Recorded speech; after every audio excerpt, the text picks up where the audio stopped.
Hello, my Teaserking family. Maybe if I keep clicking on my mic before I go live, there's like a built-in mic. The volume seems to work. So, how's everybody today? I am fine. Went to the pool already. I'm eating my steak and salad. Had a call with my buddy from Alabama. That's it. Have an interview tomorrow at 2:00 for a finance job. Pays a little bit low, but under these circumstances, as long as I can keep buying gold, is all I care about. So we'll see. That's 2:00 tomorrow. So I probably will do the show right after at about this time.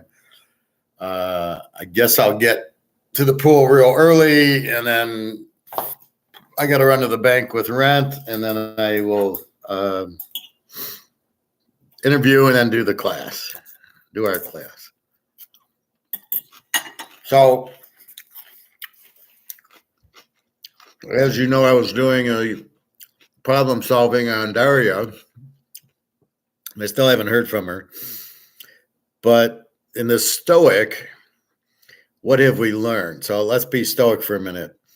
We don't know what's going on in her world. We only can control our world. So you have a girlfriend or a friend or your relative or your kid, and you text her, and you don't hear from them for a few days. What the fuck's going on? You ask. So I don't know. I'm sure I'll hear from her soon.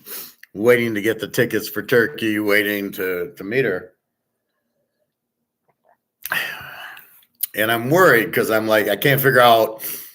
Normally every day we write each other, and then all of a sudden it goes 3 days without it. Last time I think she had a headache because of the snow, and then her router went down. But the problem is I'm always hearing it after the fact, not I'm going to go out of town, or I'm going to do this, or I'm going to do that. And I know she's with their daughter, so I'm not really concerned about anything else.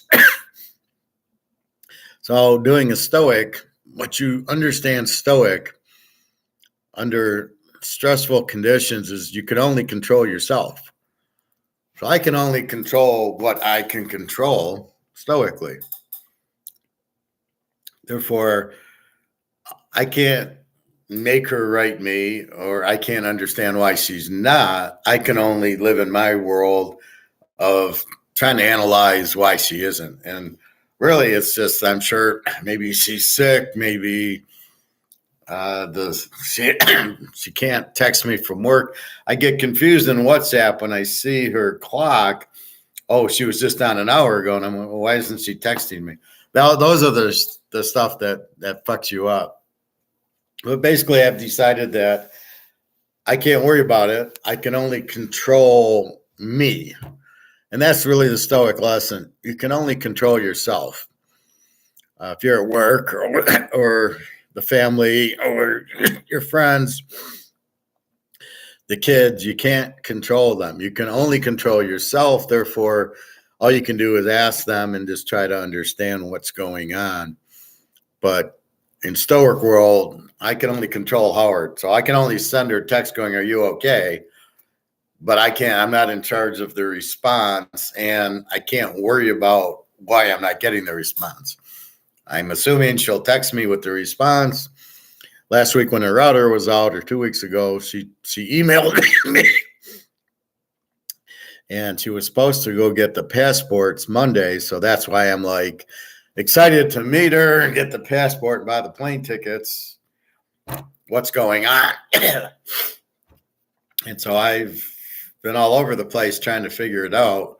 And I guess I just figured that there's nothing I can do. I can just, hello, I love you, we'll see you, da-da-da-da-da-da, and just be there going, I'm worried. And that's all you can really do. And then wait till you hear from her. And there's nothing else you can do. But when you go on Google and you go, why isn't my girlfriend responding? It's all bullshit. Well, she doesn't want to. Yeah, but this is long distance and a time zone difference. It's like it's 11:30 at night for her now. So This is not a Google answer, right? This is more of you've got to play it. But whenever I talk to her, she's very happy I'm with her, so it doesn't make sense, the other things. So be stoic. If you're having problems with your kids or your boss or anything like that, you can only control yourself. You can't control them. And therefore, you can't get upset at what they do. And you can't worry about it. You do what you have to do. You make your bet on the game. You do your work at work or at homework, or you talk to your kids or your spouses. That's all you can do. After that, it's like, now if they're vampiring you, so if you have a spouse that keeps talking to you, you just don't respond. You're just like, look, I'm just relaxing now. And you're basically like, shut the fuck up. Although you're not really shutting the fuck up, but you're basically just, and you talk to them and you explain to them. That's what you do. And then you like, this is how I am. And you try to do it that way. But stoic's cool because you avoid a lot of bullshit. If somebody's not treating you right, you just ignore them. You just walk away. These guys at the club, so I'm at the club earlier and they're yapping on. Or somebody comes up to me with my Michigan shirt, I just ignore them. Like, look, dude, I don't give a fuck. I'm wearing a sweatshirt. It's cold outside. So anyway, that's stoic. So I realized with Daria, there's nothing I can do. I can only wait for her to text me. I'm sure she'll text me. I'm with her. She knows I'm with her.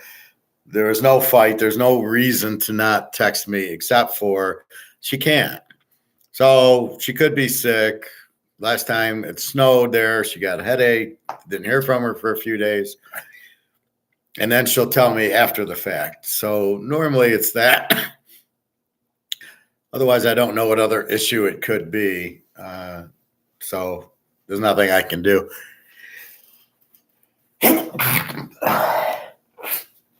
So looking forward to our trip in a few weeks. Then today I get a phone call for a job, financial analyst. The pay's low. The pay's about $15,000 less than I'm normally making. So I'm going to try to get at least $5,000 more. It's a financial analyst position, and I'm a senior analyst. And there should be opportunity to grow in the thing. Now, at my age, I'm just trying to make money to buy gold and pay rent and pay my credit cards and meet the girls. And that's all I'm trying to do. I'm not really trying to grow, but I will, as long as it's fun. I'm like Jimmy Johnson. As long as it's fun and I'm enjoying it, I'll do it. So that's tomorrow at 2:00. So probably I got to bank and make sure I got rent covered. And I'll probably go to the pool early. So probably go at like 10 o'clock, hit the bank, hit the pool, and at noon, and then the interview's at 2:00. And something like that. I don't know. I should just go from the pool to the interview because they're pretty close together instead of coming all the way back up. So we'll see. Anyway, so that's stoic. Again, there's a stoic one that I listened to today that I thought was very good.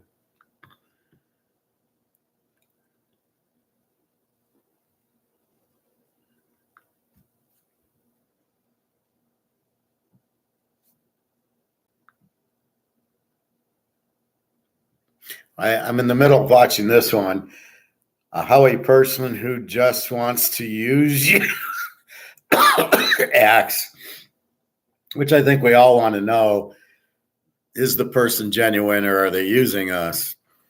And I think it depends how they treat us and mostly being honest. I think everything's about honesty. If you're honest with person, and that's what I tell everybody, it's just don't lie to me. You can, do what you want. Just be honest. I don't care. I don't judge people. So whatever the girlfriend wants to do or the kid wants to do, I'm fine. Just don't lie to me. Just enjoy yourself to a point. So That's what this is. So it's basically people use you, they won't, it's not two ways, you know, they'll need money and you help them with food or something, and then you'll want something, and will they do it? And that's generally what you're looking for, is the two-way street and the honesty. As long as they're honest with you, they're probably not using you, and you just say no to them. I need money. Sorry, now is not a good time. Let's see how they act. And if they tell you to fuck off, then they're using you. And if they're not, and they go, well, thanks anyway. And if they keep asking you for money, then now it depends on the relationship. So if they ask you for money and you give it, and they keep asking, and you just give them like small amounts, that's okay, that you're agreeing to it. And then it depends when you meet them. So when I meet the European girls who need money, but when I meet them, how are they towards me? And if they're fine and loving to me, then that's okay. They're not using me. But I realize they're poor going in. I'm not an idiot. All right. So this is a good one to watch, although I haven't watched it.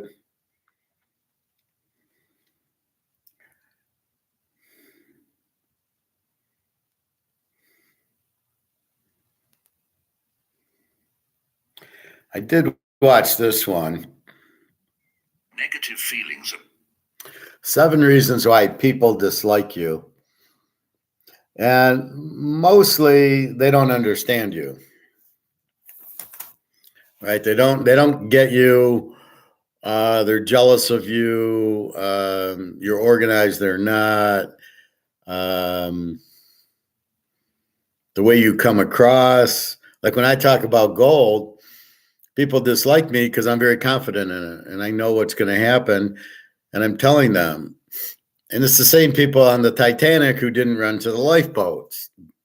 These are people that aren't going to believe you no matter what. So you just get disliked for being disliked. It's not. It's not anything else. Most people just don't understand you. That's why they dislike you. So you got to realize that. So there's a lot of these stoic ones out there that I think are very good. It's mostly self-control. It's avoid the people that drive you nuts, and peace and quiet, and be strong. Like let's say I get a new job. Well, I'll be stoic. Okay, what do you want me to do? And then figure it out, and off I go. Don't get all stressed because you don't even know what it is they want you to do at first or where to get it. And they're not going to expect you. So you shouldn't be all stressed. When you start a new job, you should be stoic and go, okay, let me figure it out. Now in this interview tomorrow, I need high-level Excel skills. I have them. So it's not like I'm saying something I can't do, and I can budget and forecast and variance explanations, maybe some accrual, so not a problem. They're easy for me. So therefore, I go in with confidence, and then I'm underpaid. Now that's their problem, because if somebody then offers me, I'm about,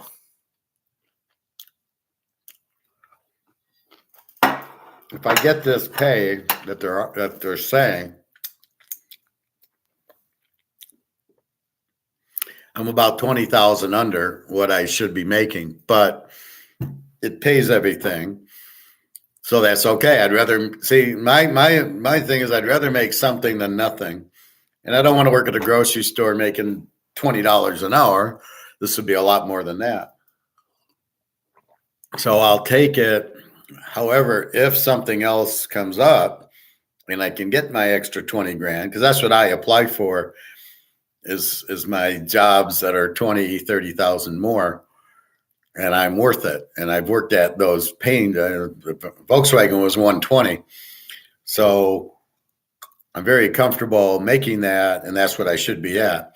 And the problem with inflation is, since the company's costs are going up because they're printing a dollar to nothing, and with the company's costs going up, can they pass it on to the consumer or the end user? Or if it's this is like a manufacturing parts company, can they pass it on to Ford or GM? Not now, not with their electric car problems. So if that's the case, they have to cut costs because they can't raise prices. And it's very hard to raise prices in the market. And they shouldn't accept price increases either. They should look to substitute the material. Silver's 25 an ounce. I try to use that as much as I could. Silver's going to 2,000 an ounce. But I don't know, there's a lot of substitutes for silver. That's the problem with silver. So they're keeping the price down for the manufacturing as much as they can, but they can't. I noticed gold was up. It was 2,053 today, up like $20 or $30. So you keep going, okay, here we go. Now it's going to explode.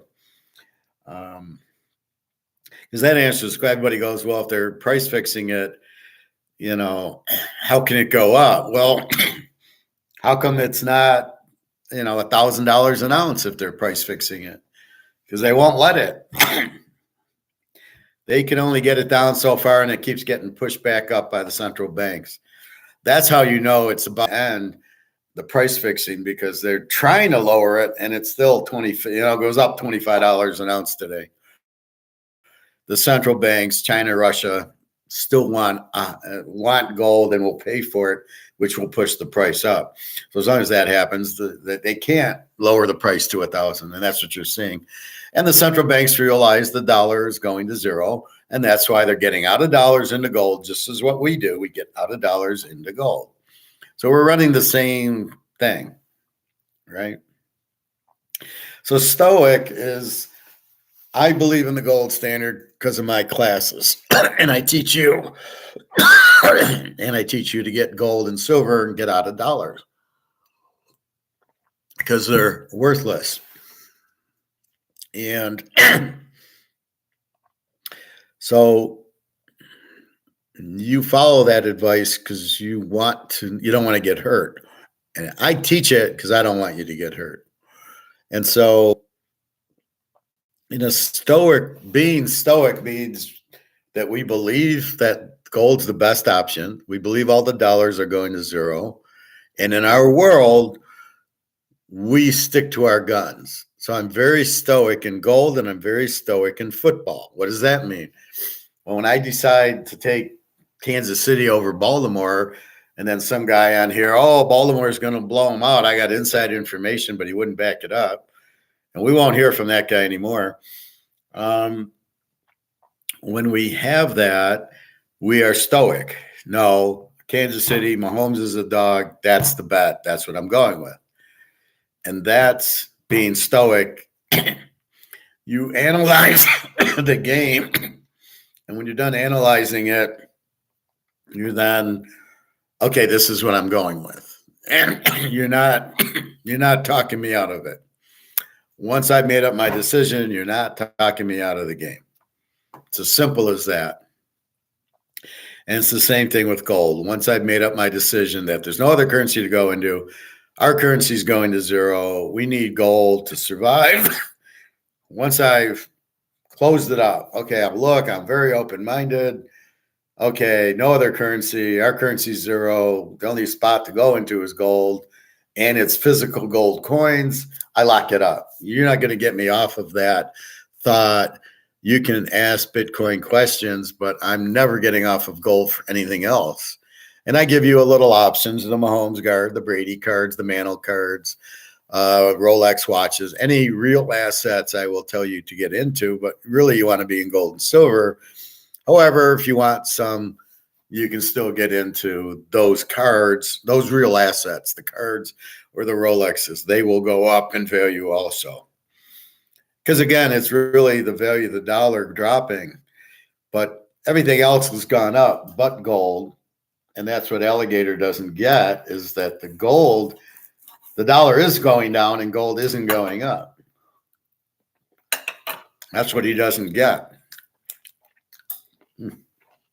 So that's what being stoic is.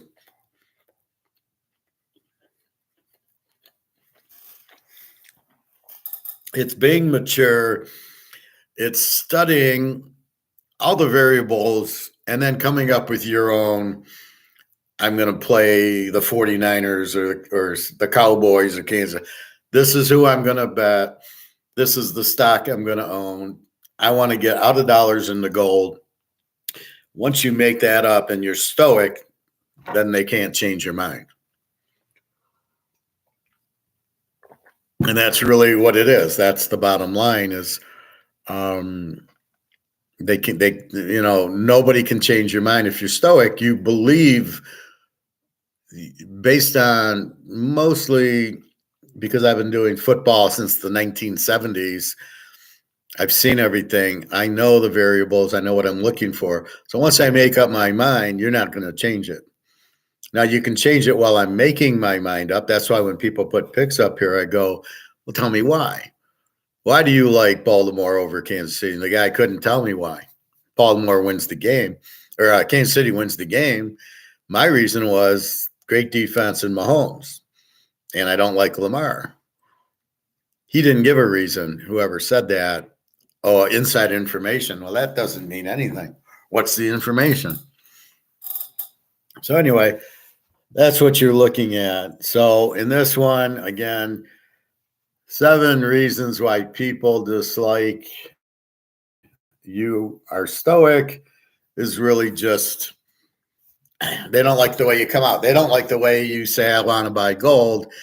They don't agree with you or the way they perceive you. But that's just explaining why they don't like you. But that doesn't matter. We know people aren't going to like us because we're very strong in our conviction. We're not weak people. That's the key to being stoic. You're very strong. So you're strong. People see that. They don't like strong people. They like weak people. They like people they can control or dominate. And that's what happens. So, hey, Greg and John, how are you today? See, it's weird, Greg and John. It still shows 0 people watching, but here you are. There. Okay, now it went to 1. Okay, because I always keep an eye on the number. So we're talking about stoic right now, and we'll get into football and gold and economics and everything else we normally talk about. Are you feeling better, Greg and John? I know you were sick, you said, or I don't know if you were sick over the games or actually sick.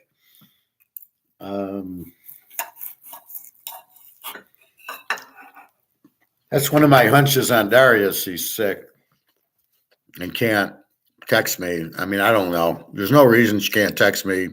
It's the only one I can come up with.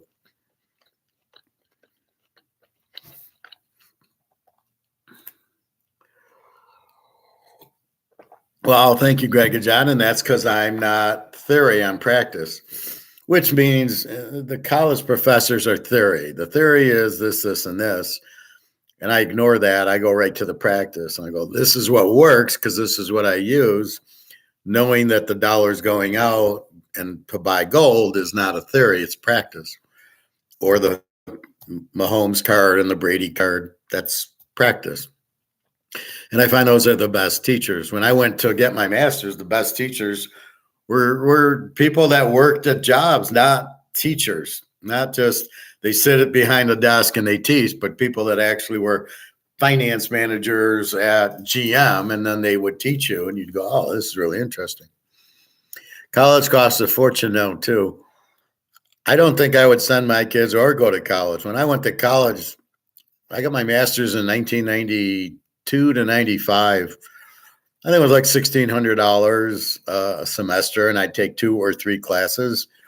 The books weren't that expensive. So I got lucky to go when I did and to learn Austrian economics. I got extremely lucky. But that's where, like now, I don't know what the benefit is of college. I mean, especially now you're introducing this inflation and the recession, what jobs are even available? Like I said, I have an interview tomorrow, and my pays is lower than I really want. But since I can't find a job, I'll take a lower pay, but it still beats a grocery store, which I used to work at when I was 16. So it's still decent pay, and I can buy gold. So that's all I care about. But with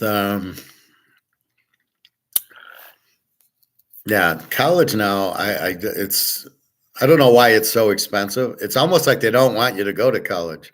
It's almost this whole little government thing where we're going to control you.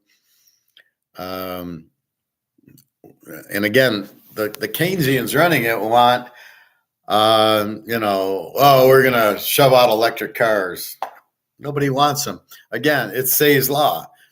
You make money and then you demand what you want to buy. That's how it works. You don't do it the other way. You don't make a product and then see the people that make the money demand the product. No. You got to have the demand coming from the people to demand the product, and we demand gas powered cars. So that's a lot of it. But yeah, yeah, I'm more practice, and I have a very good way of presenting it to 10-year-olds. So I think of talking that way. You'll hear when we talk to Mark McGuire, what does he say? Oh, the ring fence, casino, flypaper, wallpaper, whatever. And I'm looking at him like, what the fuck are you talking about? Ring fence, casino, cashing the chips, and what the fuck? It's not a casino, it's a bank. And the whole thing doesn't make sense. So anyway, the stoic is just about being strong and making up your mind, and then not being oversold by the people that don't know and listening to them. They listen to you, you don't listen to them. Sort of like Bitcoin. I've made up my mind that I'm going to buy gold and silver and not Bitcoin. I don't know what Bitcoin is, so why would I buy it? It's not backed by gold. It's not even a coin. Why would I buy it? You can get rich off of it. You can also go to zero. It's priced in dollars, so when the dollar goes away, what are you going to have? My gold will be priced in gold, and that's the bottom line, and you can't inflate it. So being stoic says I don't listen to the Bitcoin people. Now, if somebody can explain Bitcoin to me where it's going to go up because of something, then maybe I'll listen to them. But everything I do, it's not money. It's not acceptable. And the price is all over the place. It's like a penny stock. I don't want to be in penny stock, especially when everything's crashing. I want to be in gold and silver. Gold and silver is far better than Bitcoin. I understand that. And you're not getting me off that position. That's being stoic. The people that can get changed aren't stoic, and or they haven't come to the conclusion of you can't print gold, so gold's value is going to go way up. That's the problem with these people. They're not understanding that. So Stoics about looking at the factors, coming up with a conclusion, saying we're buying gold, and then sticking to it and not letting people talk you off of it. Because there's a lot of negative people. There's a lot of idiots who don't really know, but they don't have gold. They don't want you in gold. I mean, the whole thing's just, you got to be kidding me. So there's a lot of idiots out there. But if you're stoic, you understand that and you don't get talked out of it. All right. So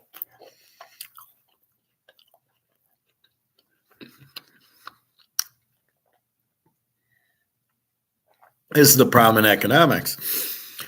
What do we know? We know you want to be on the gold standard for your money. We know you want low taxes, free trade, low government, and a small military. We know the 5 things we want.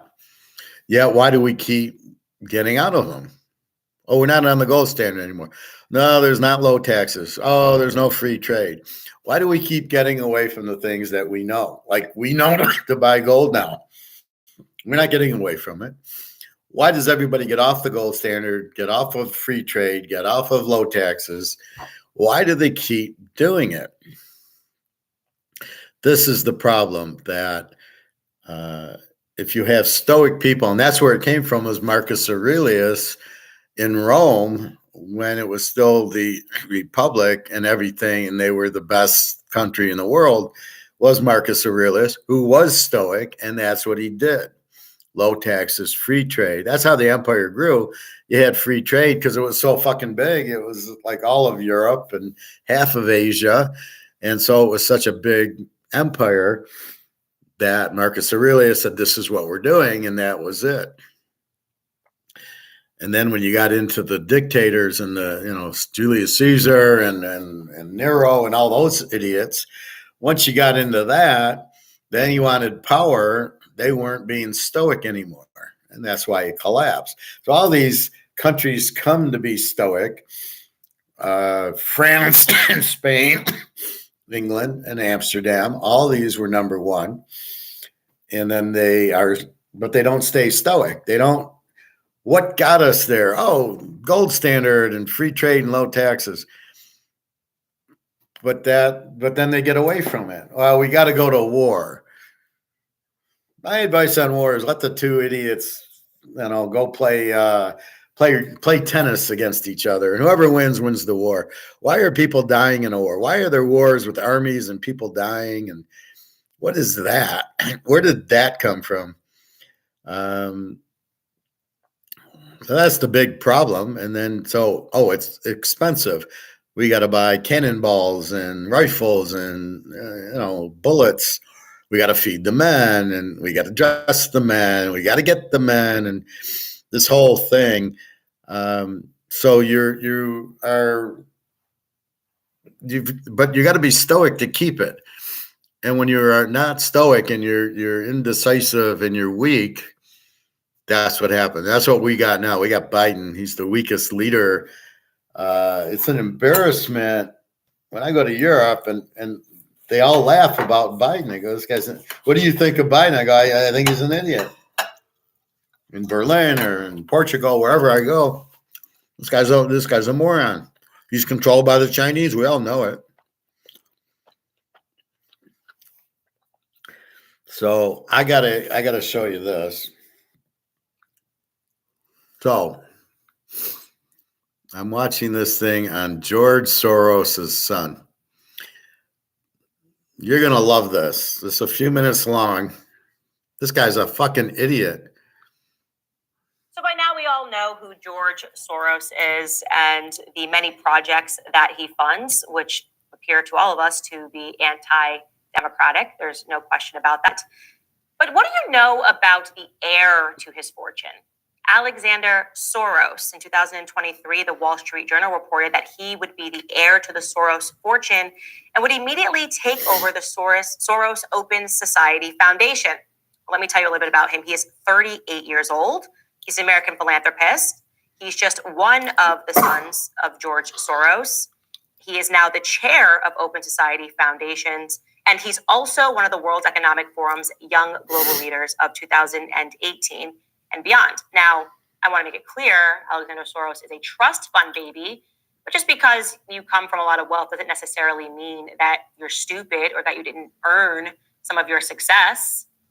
Rare opportunity. I had never tried to find clips of Alexander Soros speaking, but we had a rare opportunity to hear him speak at the World Economic Forum this year in Davos. He was on a panel, and I'm not kidding when I say I was shocked to hear him speak. Actually shocked to hear Alexander Soros speak, because I had never imagined that, I guess, what would come out of his mouth or what didn't come out Basically, of his he's mouth a moron. would be what I would hear. So I'm going to challenge you guys. First, I'm going to apologize.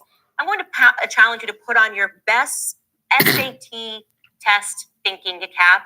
I want you to, for the next 2 minutes, just really hone in on his words.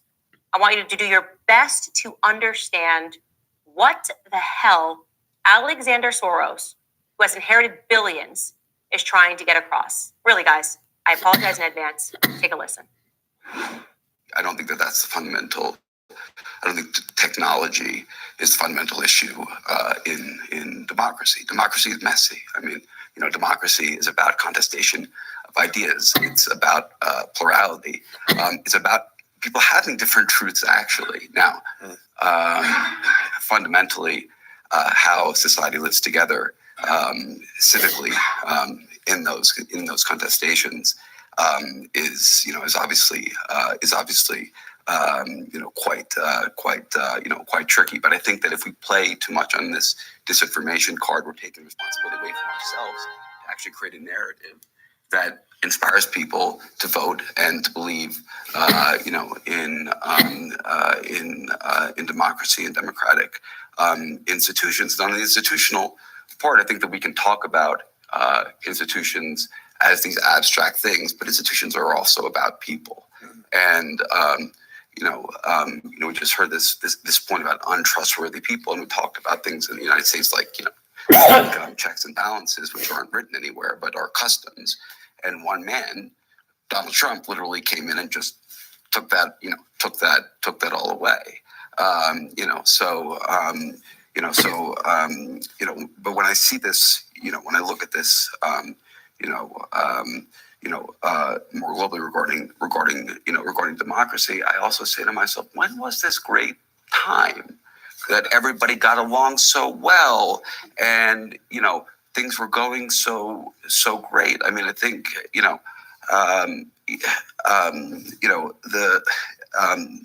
I think that we really have to be careful here in this nostalgia for a time past, because a lot of the reactions we're seeing in society are actually reactions to positive things like equality for women, and greater diversity, which come with backlash. Literally, what just happened?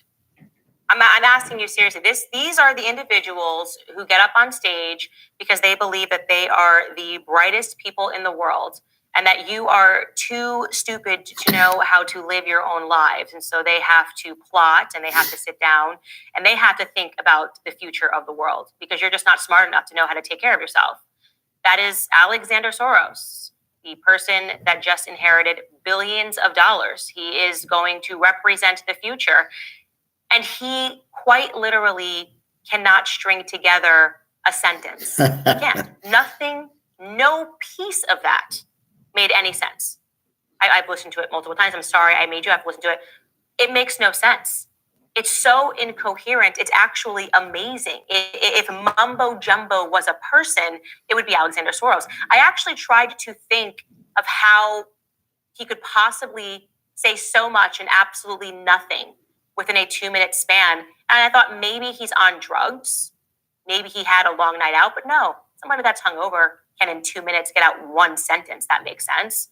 Maybe he's high on cocaine. Nope, that person would definitely be able to get out a few sentences. Huh. Yeah.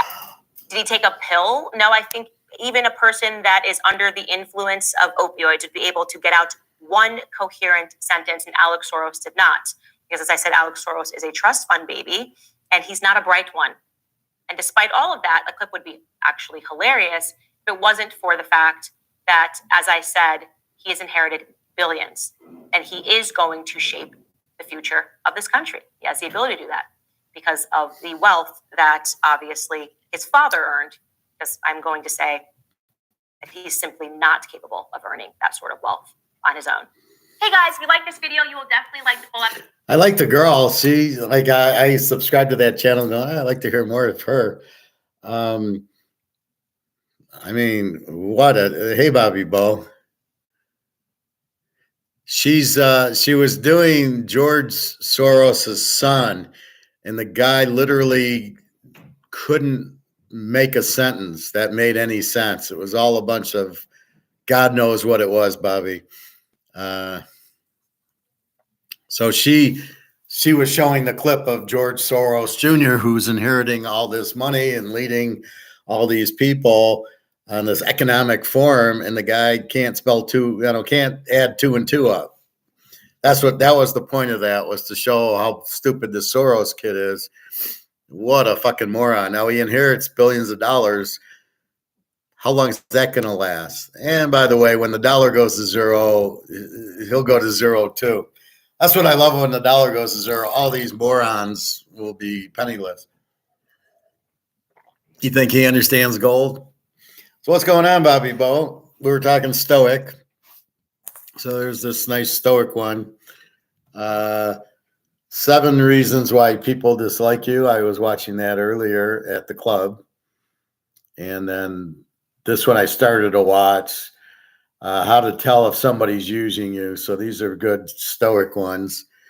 I came out with my stoic stuff on Daria, meaning I can't do anything but only what I can control. That's what I've kind of come to the conclusion.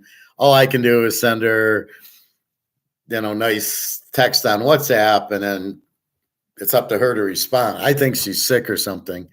I don't think there's no other reason. We're waiting on the passports and the meet in Turkey. She's not fucking around. I'm taking care of her and her daughter. I'm not the guy she's fucking around with. So I think she might be sick. She does get high blood pressure. She said she gets headaches when it snows out. It's wintertime. So I'm not really sure, but when we meet, we'll talk it out. Because I don't like going 3 days without hearing from her. And then I hate WhatsApp because you'll see, she was just done 20 minutes ago. How come she didn't text me? And that doesn't make sense. That bothers me. So anyway, that's stoic. Stoic is we know to buy gold, and we stay strong in being stoic. That's what we want to do. And nobody's going to talk us out of it. Nobody's going to talk us into Bitcoin. Nobody talking us off of Kansas City with Mahomes. Once you're open-minded, you make your decision, you look at all your variables and all your facts. Once you come to the conclusion, we're buying gold, we're betting Mahomes. Once you get that conclusion, nobody talks you out of it. We don't really like Bitcoin. We don't really understand it. Once you do it, then being stoic means nobody's talking you out of it. So anyway, that's the point of stoic. That's the point of the introduction to the class today. Is just part of it was Daria, because it's been 3 days I haven't heard from her. I hear from Jenna every morning. I'm like, what the fuck?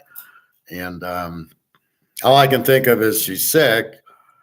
She apparently has internet, and she apparently is on WhatsApp. But then I don't understand, if you're on it, why you can't respond to me. The other thing would be she's with somebody or in a situation that she can't text. Like at work, she's not supposed to text, although she's still, oh yeah, I'm at work, everything's fine. Okay, have a nice day. So I still get them while she's at work.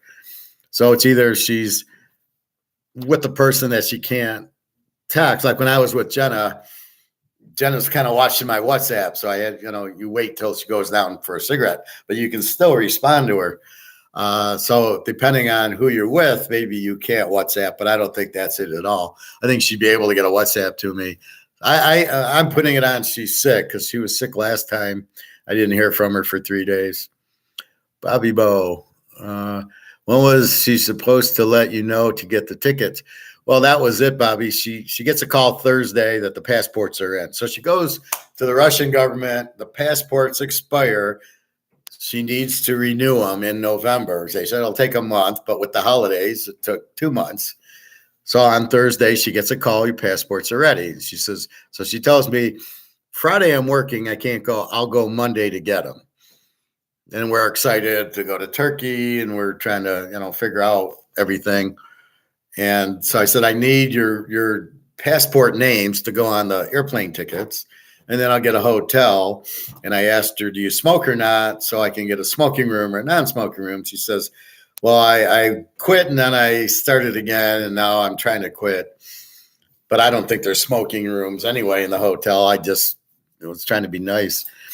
And so I was expecting to hear Monday, but I haven't heard from her since Sunday morning, which was Sunday afternoon for her.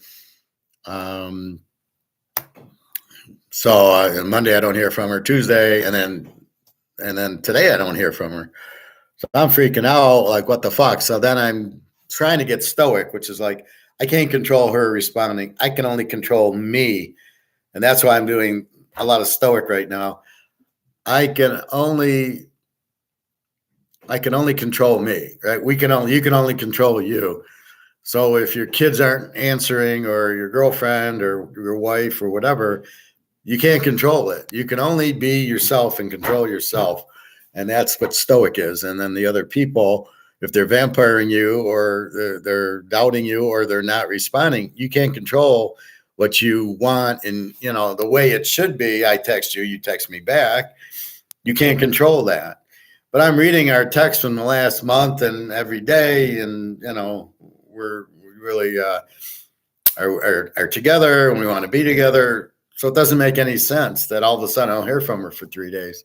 So something's up, which I hope to hear from her soon. But basically, I think she's sick between her high blood pressure and the snow and everything else. I don't know what else it can be. I don't know why she can't respond unless she's that. But she is on WhatsApp a lot. So I don't know what's going on. But again, there's nothing I can do to control it. I can only text her, how are you? I'm here for you. I love you. Da, da, da, da, da, da. That's all I can do. Ariel Lopez 17, Post Malone. What does that mean? Bobby, is she an older woman or younger? She's in her low 30s. She's like 32, 33. She's been married and divorced. She gets pregnant, has a baby, and the husband divorces her. So the kid's basically not had a father, and so she's been with taking care of her daughter. And she meets me, and she's like, okay, yeah, I want to be with you. And so that's where we're at. And the war starts, and I can't go to Russia because we can't fly there, and I can't get a visa. So we found Turkey, and we can both go there. So that's where we're going to meet. We were going to go there a while back, and they had the earthquake, and she was scared about the earthquake. So she said, let's wait a while. I said, well, the only problem is this is the only place we can meet, or Dubai. And I wasn't going to go to Dubai. But she can't go. I can't meet her in Switzerland or Amsterdam. They can't go to those places. Only Turkey will allow the Russians in. So, and will allow me in, because I can't fly to Russia. So that's why we're meeting in Turkey. But her passport expired. So being the professor, I go, is your passport okay? She said, oh, shit, no, it's expired. And then she had to renew it. So I did that. Okay, got it. Yeah, lower 30s definitely tells a lot. Pretty young, so she knows the game. Well, and she's been divorced, and she's got the kids, so she's not fucking around. She needs help with the daughter, and I'm fine with that, because my daughters, I don't hear from my daughters because I got divorced. So, it's so stupid. But yeah, it'd be nice to take care of both of them. So I don't have any problem with that. They seem very nice. So as far as I'm concerned, that's fine. Yeah, but she's young enough and old enough. So she's not, 20, but she's not in her 50s either. So no, it's fine. We want to be together in the fucking war. So she wants me to come and stay with her in her place in St. Petersburg, but I can't get in. I mean, I can't get a visa, and I can't get a flight, and I don't know if my money would work when I'm there. So I can't even go to Russia if I wanted to. How would we pay for dinner? They're not going to take US dollars, and they're not going to take my credit card. So Turkey's the best place. There's inflation there, but we get a great exchange rate, so everything should be fairly cheap. And so we're looking forward to it. I'm waiting for the dates when her daughter has spring break, and then waiting for need their names so I could book the tickets and then book the hotel. I have a job interview tomorrow, Bobby Bo. Underpaid, but I'll take it so I can buy more gold at 2:00. So I'll be on after the interview. Financial analyst job, right up my alley. Little economics, so I'm excited about that. I'll have them all buying gold by the end of the interview. So at least that's good because I'm thinking I'll never get a job. The recession that's hitting and everything. This is a permanent job and it's close by, so sounds good. Post Malone, I don't know what that fucking means. Anyway, so yeah, how are you? I hope you're okay, Bobby Bo. Everything's good in the Bobby in the Bo household. The little bows. Gold's up like $20 today.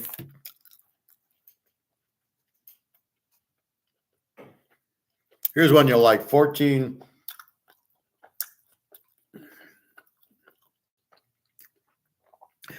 signs of a weak man. Oh, I think we went through that. Yeah, we went through that yesterday. So yeah, this Candace Owens, I liked and I subscribed, but this George Soros guy is a fucking idiot.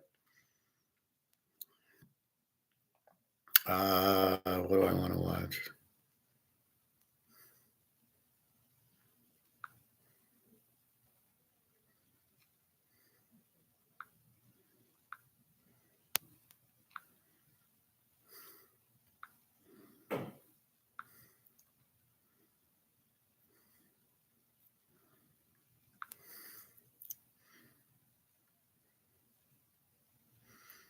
Well, gold was at 2050. Now it's back down to 2034. So it had a 2 o'clock drop for some reason. But it wasn't at 10 o'clock, it went up actually. And then it started coming down. Oh, well. Not to worry, though.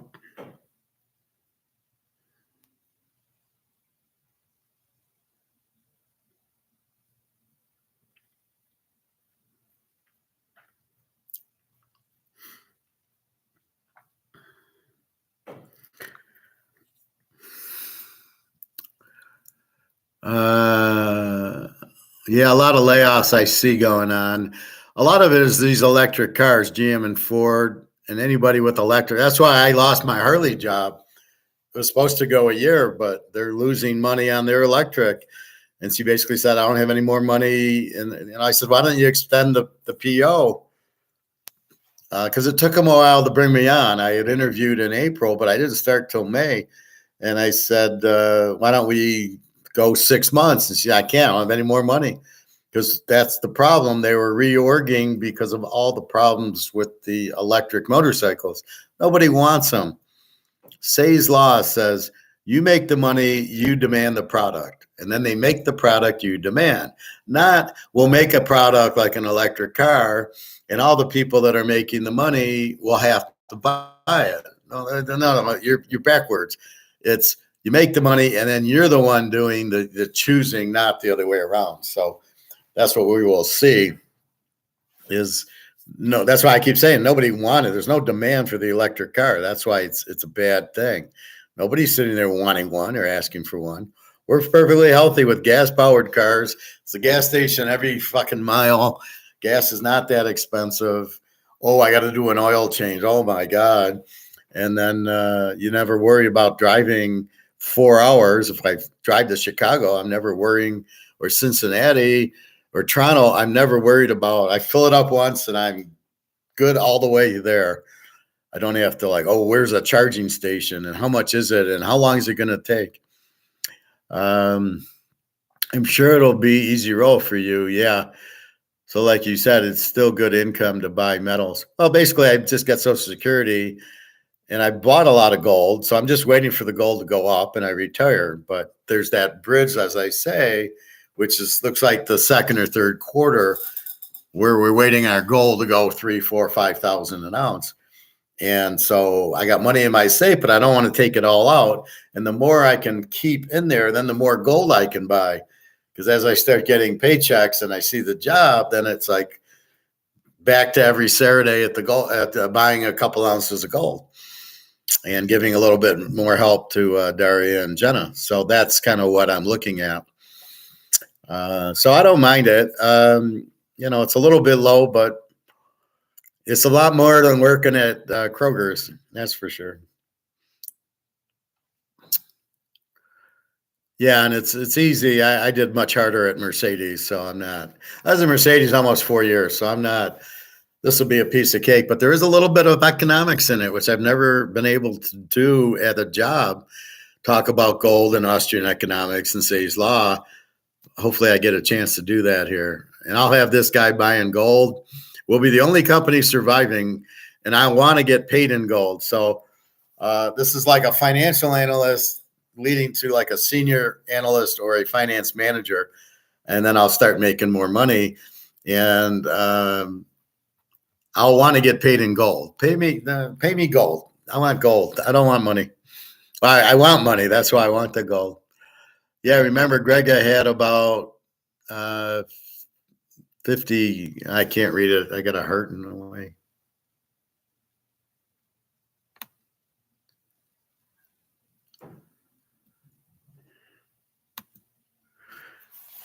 Anyway, well, Greg is a vampire. We all know that. So, yeah, I keep having guys come up to me because Michigan won the title, and this is an '04 shirt, not the current one. I don't want the current one. They're a bunch of cheaters. I didn't like any. I wasn't rooting for them. I was hoping Washington would have beat them. Oh, yeah, okay. Yeah, they'll love the professor there. They'll give you a raise quick and have you host daily meetings teaching them about gold, silver, and how Mark McGuire's a vampire. Well, you can be my special guest. I can bring in my Rip dollar and my Mahomes card and my Bobby Bow card. So these will be on my desk, and I'll explain it, and I'll have my Rip dollar, and these will be how I teach. But you never know what to bring in the interview, like gold. What if he doesn't like gold? You won't get the interview. But this one actually says something about economics. And on my thing, it does say Austrian economics. So this guy must like Austrian economics to interview me. So 2:00 tomorrow, and they're looking to move quickly. This was one I had done before where I was waiting on the phone call, which never came. But apparently the guy was in South Carolina, and now he's back, and now he needs a finance guy with budgets and forecast and Excel, build models and high level Excel, which piece of cake for me. So he's looking for that, and I'm willing to take less to work. See, that's just the problem on my resume. There's a lot of jobs, and I go because I'm willing to work, not sit at home. So if you're going to pay me less, but I'm working, I'll take the job. But, if I get another offer, if Mercedes wants me back or some of these other companies, well, I don't know about the car companies. They're laying off everybody. But, if there's other companies that will pay me my price, this guy will be forced to match it, or I'll go play for the San Diego Chargers. I'll go play for Harbaugh if they won't meet it. But, yeah, that's where we're at. Yeah, that's what I'm hoping for, Bobby Bow. And it's really, I take a job so I can buy gold. Like right now, I got money for gold, but I got to do the bridge. So I've got to be careful with the money. And then if I go to Turkey, I'm going to bring some money for Daria. I asked her, can you take U.S. dollars, though, in Russia? She said there's some banks that'll take it.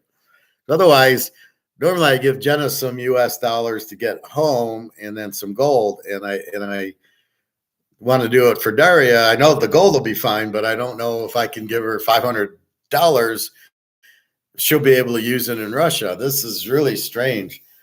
But my biggest concern with her, like I help her out, right? So I give her $100 and she gets 80, she gets 8,000 rubles, which are, basically a cup of coffee. And once the ruble goes gold back, it's going to be 1 ruble is going to be worth $100. How am I going to help her? I can't give her $20,000 so she can, buy food. So this is going to be really, I'm really scared because once the gold back ruble hits, now we will get the benefit of the gold going up, and I will give her some gold. hopefully she's okay and gets the visa, gets the passports, and we can book this thing. But yeah, she must be pretty hurt because for her to not text, it makes 0 sense. Do they have J.P. Morgan in Russia? Well, I got Putin, probably the same thing. Does Daria have gold or just a few ounces of silver? She doesn't have anything. I haven't met her yet, so I haven't given her. Jenna's got the gold and silver. She's got about 10 ounces of silver and about 2 ounces of gold. Because I'll give her a half ounce here. Last time I met her in Berlin, I gave her 2/4 ounces. So she's got a half ounce. The other time I gave her like 7 ounces of silver and a half ounce of gold. So the half ounces are growing. So she's probably got about 2 and about 10 ounces of silver. And I said, put it all in the white pack and don't go to a pawn shop. You want to go to a jewelry store or somewhere where they'll give you a fair price, or else just keep it and give it back to me. And then I'll go to my coin store and then give it back to you. So we'll see. But I said, don't go to a pawn shop. She did that before. I got her a gold necklace when I first met her years ago, and she needed money and she went to the pawn shop and and I'm like, don't do that. They're not going to give you a fair price. And we're talking gold here. So that's what she'll do. But I'll give Daria some gold when we meet. It's always a nice little gift to give her. Instead of jewelry, I give out gold and silver. So hopefully it'll probably be March 1st. But again, I got to what's going on? We get the passports and then and then I can book the tickets because I got to know the names. Now, I know we got the passports, but I don't know the dates. We got to find out her daughter's spring break, and that's what we're going to do. So we'll take her daughter, and off we go. But, yeah, so I got to look for Egon. He's supposed to be doing a weekly one, but I haven't seen it. And we'll see. These other idiots, I was looking up who has the most gold, and there's Peter Schiff and Reichertz and all these losers. And I'm thinking, are they gold or ETFs or gold stock, like physical gold? Do they have physical gold? Reichertz, I doubt, and Sprout has probably ETFs, and they're counting that as physical, I think. So I don't buy what they're smelling. I don't smell what they're cooking. Cool. Yeah, I think spring break out here is the first or second week of March. Not sure exactly when it is. I think it's, I looked because since she didn't have the passport to go New Year's, we were going to go New Year's. When she didn't have the passport for that, I then looked, and I believe it's March 1st or something, or whatever that Monday is. So we could meet like the weekend. I could fly out Friday, get there for Saturday. They could get there Saturday, and then we have the week. So that's the idea. Yeah, I looked at the weather. It's like 50, 55 during the day and 30, 35 at night.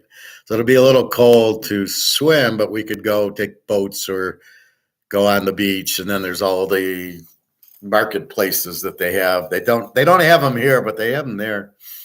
And restaurants and the hotel. I'll look for an indoor pool or sauna or something. For a second, I thought you said Stroud like CJ. No. Only bad thing for us is we will be missing class while you're out there. Yeah, I don't think I'll be doing class from there with Daria. Jenna's different. She'll go out to smoke, and then she's talking to her kids. She doesn't bring her kids. Well, she's got like a older son and a teenage son and a older son. But Daria's got the younger daughter. So she'll come, and they're anxious to meet me. So I'm looking forward to that. But no, I don't think I'll do. I'll probably bring the laptop, but I don't see me doing the show. Maybe if something important comes up, I might do it, but I don't think so. And there's no football then, so we'll have to surprise. And then if I get this job, I'll just say I got a vacation plan, for a week once I know when spring break is. But so the interview's at 2 tomorrow. I meet the CFO. Shouldn't be a problem. And No, I mean, I guess they liked my resume, which how can you not? And I interview very well because I'm very good at talking about what, like I hit the nail on the head, right? This is what I can do. I'm very high at Excel. I know budgets. I know forecasts. Look at Mercedes. I did all these. Look what I did at Ford and GM. This is what I can do for you. So I make it into you need a left fielder, and I'm a good left fielder. So I'm what you need, and they go, yeah, this is what he needs. So you need a financial analyst. I'm a senior analyst. You can get me. I do all this. I did it all at Mercedes and Ford and GM. So therefore, shouldn't be a problem. And I'm very stoic in it, right? So this is where I'm stoic, and I don't know it. Stoic is just being strong and comfortable and mature, and you come across like, yeah, he knows what he's talking about. So I've always been stoic, but I don't know it until I start looking at these stoic videos going, yeah, that's what I am. I've always been stoic in football. You can't change my mind. Once we come up with Kansas City over Baltimore and now Kansas City this week, you're not getting me off the game. Or gold, buy gold, don't buy Bitcoin. You're not getting me off of that. Once I make that decision, that's stoic. And you're being very strong and confident. That's how I interview. Very strong, very confident. And I tell them what they need. You need a finance guy. I got a master's in it. You need economics. I got a master's in it. I teach a class on it. And that's really what, they're worried about. Can you do the job? That's all they care about. Should we hire him? Can he do the job? He's willing to take less than he's worth. That's a good sign for me. The recruiter said, I see the market down. So what's happening, as we know, with the inflation, the cost of these companies are going up, but they can't pass the price on. So if they have a $20,000 increase, they need to raise their price is 20 grand. But if the market says no, the only other option is to lower your wages on your employees or get out of business. So that's why they're lowering their wages a little bit. And that's where we stand, but that's okay. It's really close. It's about 5 minutes away or 10 minutes away from that standpoint. So it's pretty close. It's real close to where I used to live before I moved to Alabama. I could have walked there from when I used to live. Bobby Bow.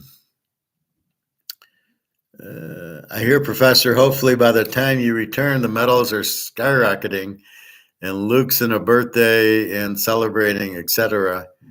Yeah, that's what I'll come on for. If all of a sudden gold hits 5,000, then I'll do a show. Absolutely. It'll be a historic time for the Teaserking class. Well, yeah, I mean, we're all excited. I'm as excited to meet Daria as I am for the gold. So that's why I kind of logically, as an INFJ, I don't understand when I text her that she doesn't respond. And then I look at her old text from the month of January and nothing makes sense. She responds every day, even if she's at work, full of love, everything, can't wait. And then I don't hear from her for 3 days. It's like, but does Putin have her? Does the KGB have her locked up or something? I mean, that's the only thing I can think of. That's why I worry, because she's in Russia, but it doesn't make sense. But yeah, we'll be very well. We know it's going to happen soon and this year, so we're very excited. Very true, Professor. I actually have gotten to the point where I get more confident when I hear all the ESPN analysts picking the opposite team. Can't believe they get paid so much to be wrong. Well, think about it. The casinos are the sponsors, right? BetMGM and FanDuel and DraftKings. They want action. That's what they're trying to do, is they want you to bet. That's what all these props are about. You're betting on things that you have no fucking idea, and the odds are not good. When you do a money line bet, you're getting raped because your odds are terrible. We know a normal bet on Kansas City is 11 to 10. We know a teaser bet's probably 11 to 10. When you're betting money line, okay, you thought you did good. You got 185. Was that really a good money line? maybe it was 300 or 400, but you got fucked. You only got 185. You don't know because there's no real money line thing. It's just whatever they want to give you at. That's the problem. It's a sucker bet, especially on the dog. Like we'll see what in college, USC's 20-point favorites. Oh, you got to lay 2,000 to win 100. So you go, oh, so I have to bet 100 to win 2,000. No. You bet 100, you win 700. Wait, I got to bet 2,000, but I only get 700. That's the problem with the money line. It's all fucked. But yeah, that's the thing. So yeah, they're just getting paid to talk. So you bet. That's why somebody said that's why the action went on Baltimore. They were hyping Baltimore, and Kansas City won easily. And that's why that one guy I said, go fuck yourself. And he's in Phil's lair because I said, don't say that, oh, you got inside information on Baltimore. I don't want anybody on my class to get confused to bet Baltimore because you're saying this shit that you can't back up. I'm the one doing the picking. We're all on Kansas City over Buffalo. We're all on Kansas City over Baltimore. And now we're all on Kansas City over Frisco. It's simple. You bet on a strong defense and Mahomes, and you make money. So, here we go again, Super Bowl. We're taking Kansas City and we're going under. Or we can just bet Kansas City. I wouldn't do money line. You're only getting 2 points. What the fuck would you do money line for? You're 11 to 10, unless it's a positive money line of 130, 140, which I doubt. It's probably even money. So why would you money line it? Just lay the 11 to 10 if you don't want to tease it. If you want to win for sure, you tease it with the under.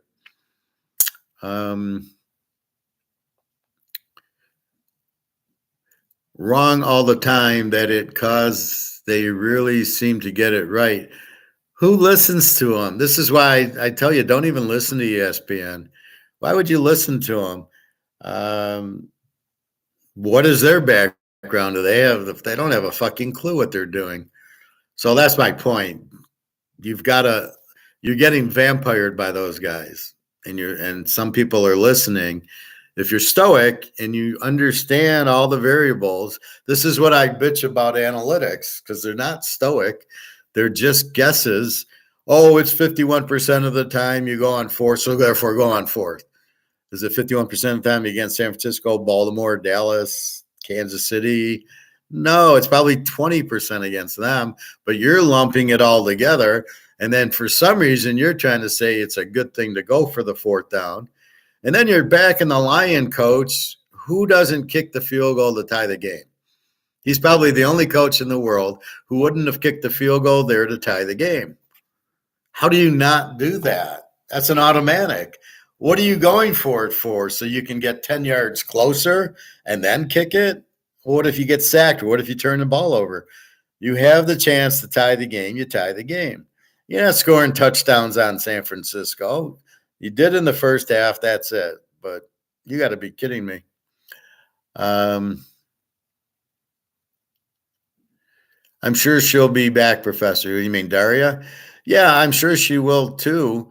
It just frustrates me because of my level of INFJ and analytical ability.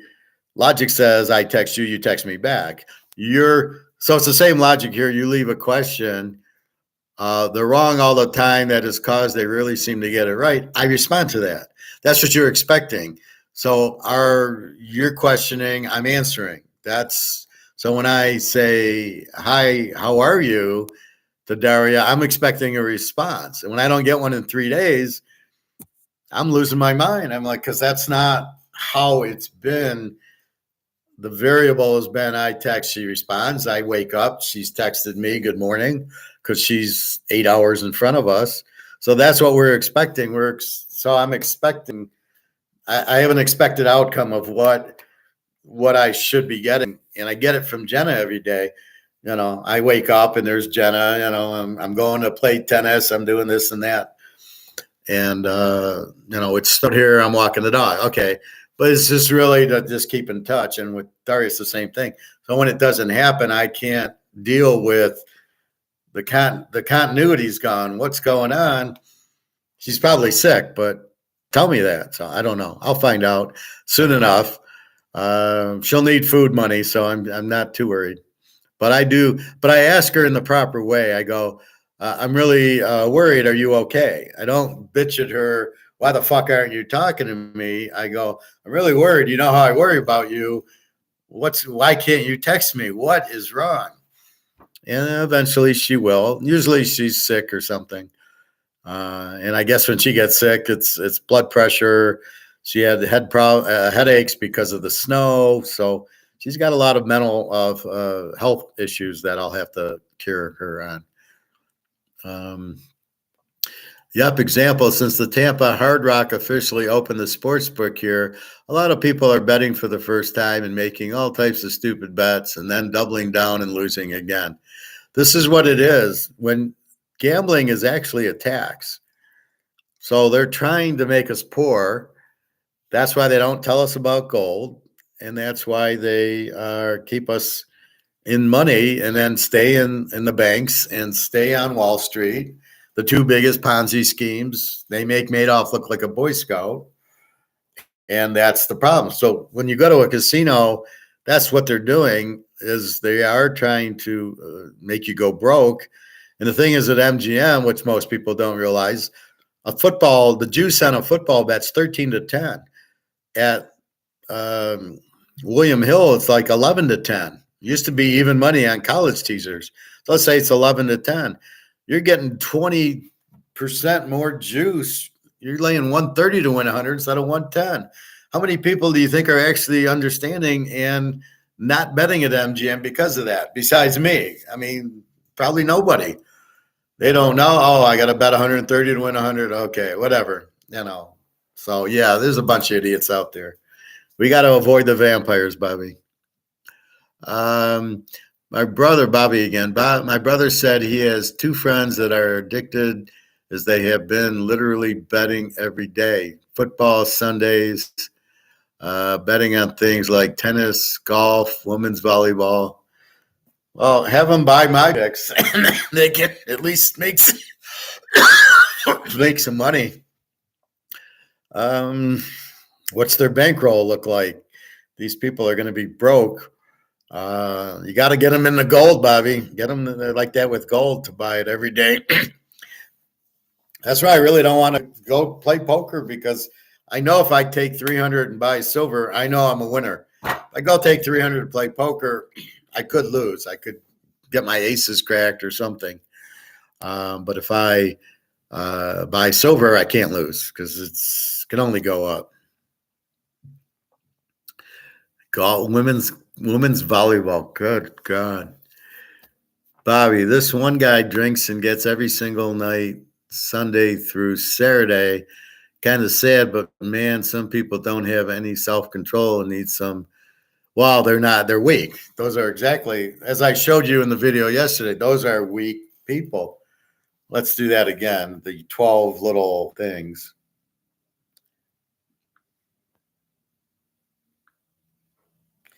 These are 14 signs of a weak. 14 signs of a weak man. 1. He has a victim mentality. 2. Complains instead of fixing his own problems. 3. He's easily influenced and always looks for validation from others. 4. He can't control urges and food cravings. 5. He has weak eye contact, sloppy handshake, and afraid to stand for what he believes in. 6. He's a nice guy who struggles to say no. 7. He believes his parents are to blame for his misfortune. 8. He distracts himself with pleasure and has no goals in life. 9. He can't control his emotions and is easily offended. 10. He's desperate and puts women on a pedestal. 11. Likes gossiping about others versus ideas. 12. He's fat and in bad shape, but does nothing about it. 13. Lacks self-discipline and action. 14.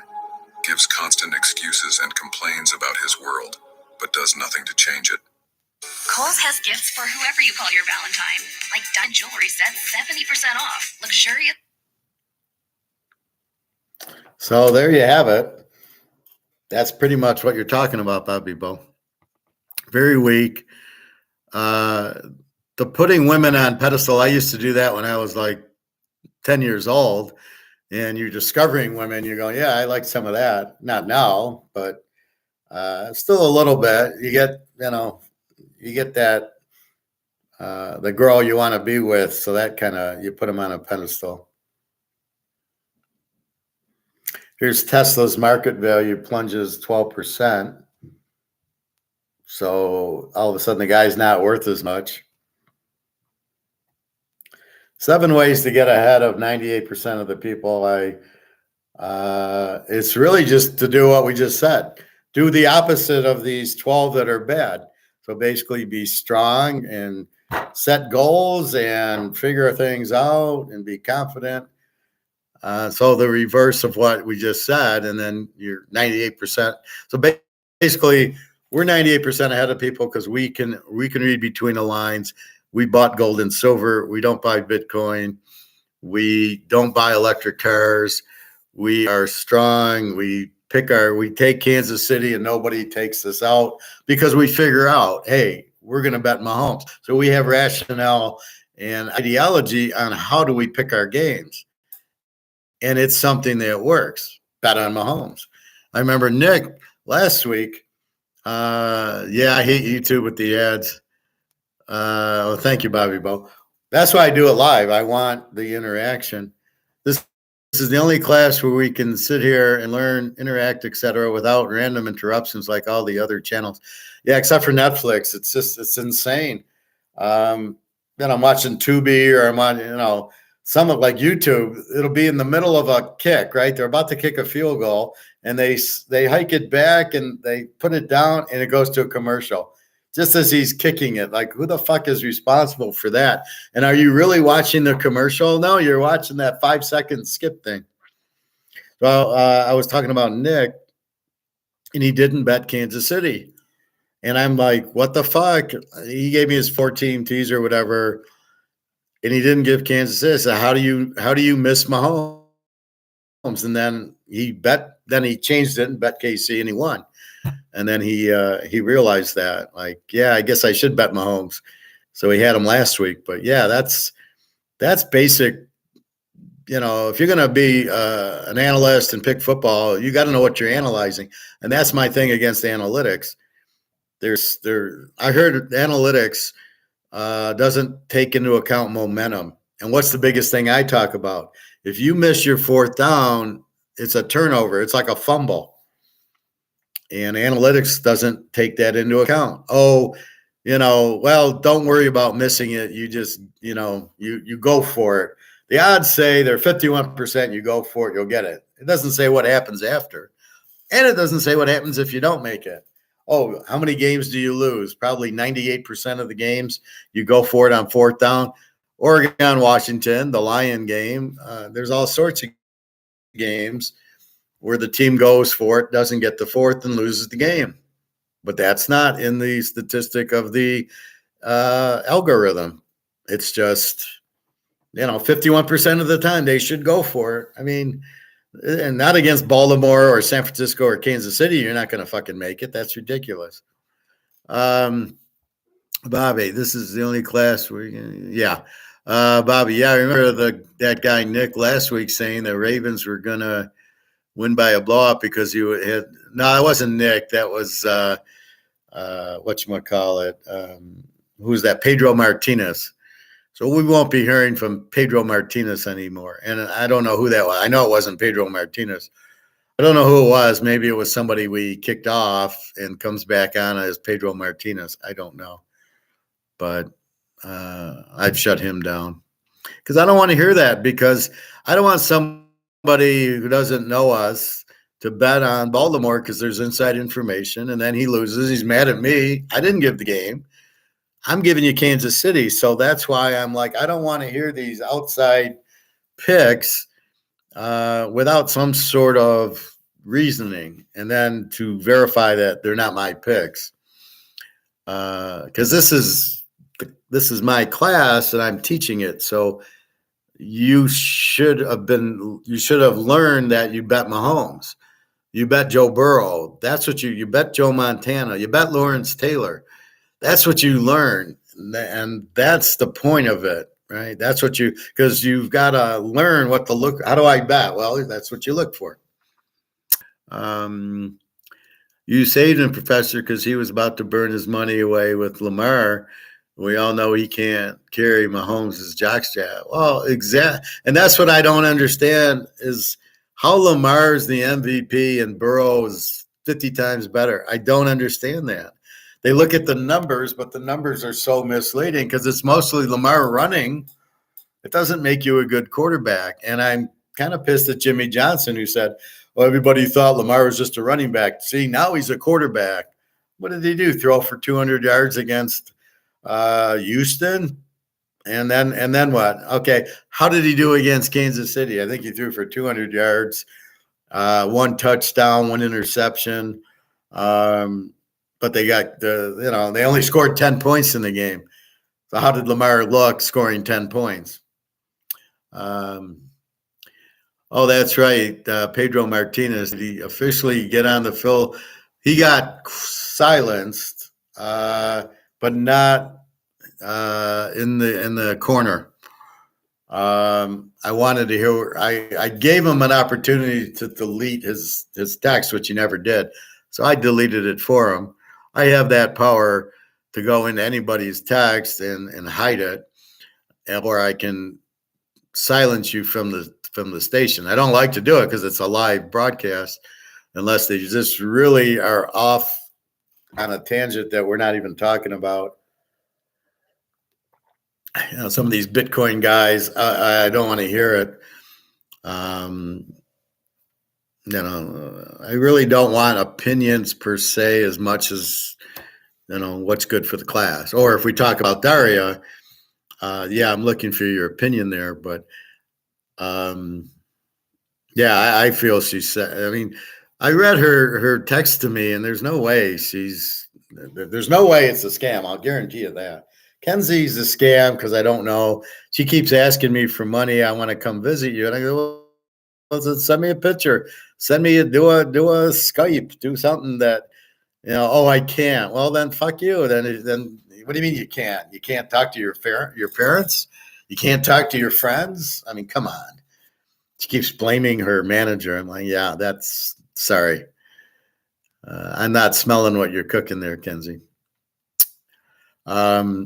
So let's look at the line as long as we're Super Bowling.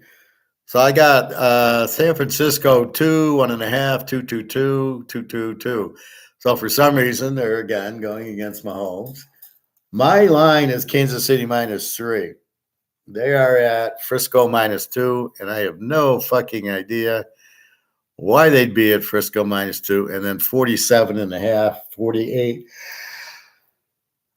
And I am under that because if we fundamentally look at the scope of the game, both defenses are 20.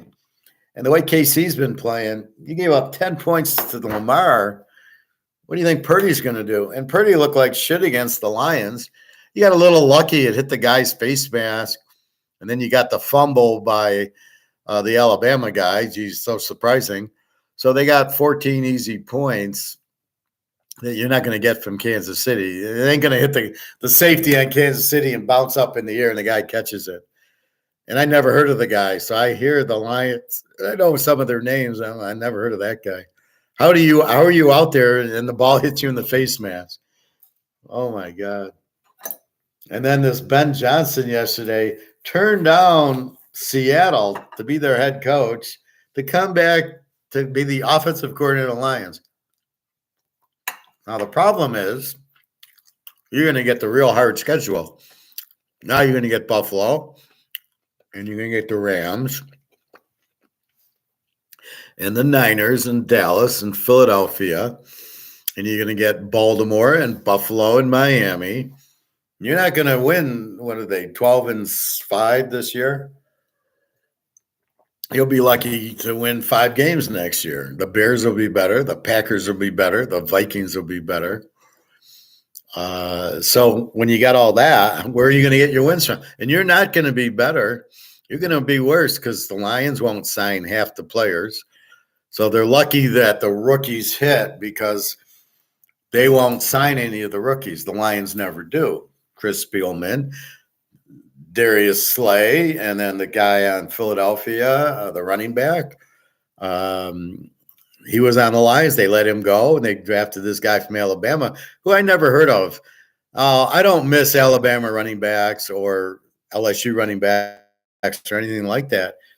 So the guy didn't even get 1,000 yards last year. I don't know where they're getting this Alabama running back. He looked okay. He's not Gale Sayers or Barry Sanders. They got a good offensive line, but how long is that going to stay healthy? And they're not going to pay the linemen. They'll leave. They have no defense. So all they are is as soon as Jared Goff gets hurt, then they got to go to Hooker, who's an improvement, but they don't know it yet.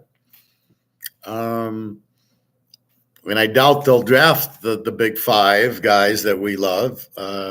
This will be very curious because Carolina's not going to draft a quarterback. They already fucked up with Steve Young. Then you got the Bears with Fields. What are they doing? Now you've got Russell Wilson and Kirk Cousins apparently free agenting. Where does Russell Wilson go? My guess is Atlanta.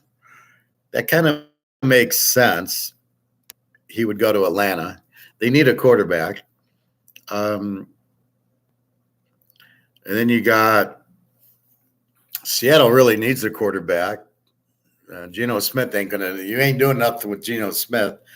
You got Stafford, you got Purdy, Arizona, Kyler Murray. Yeah. Let's go down the list. And then let's go down our list. Cleveland, what do you do with that? You got Thompson Robinson. You got Deshaun Watson. You got Flacco. I mean, he's 60 years old? So they need a quarterback. I don't buy Deshaun Watson. Cincinnati, you got Burrow, you're fine. Minnesota, if you don't sign Cousins, you're going to go with Mullins or maybe you go with Hartman. Detroit's got Goff and Hooker. Chicago, what do they do with Fields? They're going to get rid of Fields? How do you keep Fields? Fields terrible. Green Bay with Love, he looks okay. He's decent. Jacksonville, Lawrence is terrible, but they'll keep him. Tennessee, God knows they need one. Tannehill, he's gone. Will Levis. See, here's the problem. They'll draft Will Levis, and they think he's good. Look at the Bears with Trubisky. They kept him for 3 or 4 years, and then when his rookie contract went up, they let him go, and Pittsburgh picked him up. Why, I don't know. And see, they don't understand. Just because you have experience doesn't mean you're a good quarterback. So they'll take a guy like Blaine Gabbert, who's if they have to go to him, they're going to lose. He's terrible, but he has experience. I'd rather have Trask from Tampa Bay is much better, but he doesn't have the experience. So these coaches are so stupid that did you not watch him 4 years at college at Florida? He lit it up. So it's amazing Burrow plays. He didn't have experience. Houston, Stroud, I'm not sold on that guy. Indy with Minshew and or Richardson, I'm not sold. I like Minshew better. Richardson gets hurt running. I mean, I don't know what that is. I would rather have a better quarterback. Denver, now what are you going to go with Stidham? Because instead of Russell Wilson, you're not going to win with that. They need a quarterback. Oakland, O'Connell, they need a quarterback. Because their quarterback's Garoppolo, who hasn't played 5 games in a season yet. He's always injured. Buffalo with Allen, Miami with Tug. Yeah, okay. The Jets, Aaron Rodgers, they're set. New England, Zappy, he's really good. I wouldn't mind that. Atlanta, you got Heineken. So here's where Russell Wilson could go. Maybe Kirk, probably more Russell Wilson.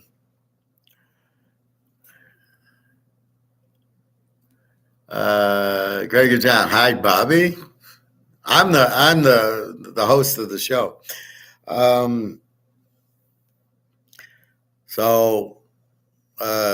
What do you keep Zappy or do you go to that? Now we got a new coach. We'll see. They'll probably want to go to a running quarterback. We'll see. New Orleans with Carr, he's okay, and they got the guy from Fresno State last year, Heener. He's good. Philadelphia with Hurts. They're in trouble with Hurts. He looked like shit. It's all the offensive coordinator. As soon as you get rid of him, he was terrible. They just blitzed the hell out of him. The Giants, Daniel Jones ain't going to do it. Tyrod Taylor ain't going to do it. Seattle with Geno Smith's not good. Arizona with Murray, KC with Mahomes, yes. San Diego, all right, Herbert. The Rams with Stafford. Niners with Purdy. Dallas needs a quarterback. Hartman would be good there, or Bo Nix or Penix would be really good there. Washington, Howell ain't the answer. Tampa Bay, Mayfield's not the answer. Carolina, Young's not the answer, but they won't. Since they got him as first pick, they won't. Pittsburgh, Rudolph, or any of them are terrible. And Baltimore has Lamar. He's the best in the league. We all know that. So this will be very interesting where Russell Wilson. Hey, Greg and John, where'd you go? You're not supposed to miss my class. You can't leave without a doctor's note.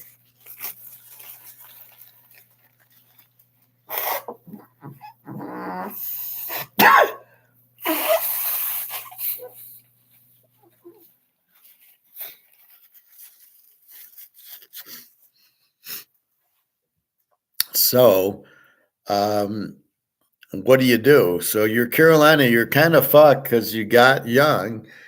You're Indy, you're kind of fucked because you got Richardson and you think he's good for some reason. Or Minshew, well, you're not going to win with those guys. Trevor Lawrence, you're not going to win with. Again, he goes what 8-9, and he didn't do it. He's nothing special. And this is the problem. They don't know talent. So they like guys who can run. They think it's good, but it's not. You need the pocket passer who can, read the defense and get rid of it. And you just don't have it. So I don't know.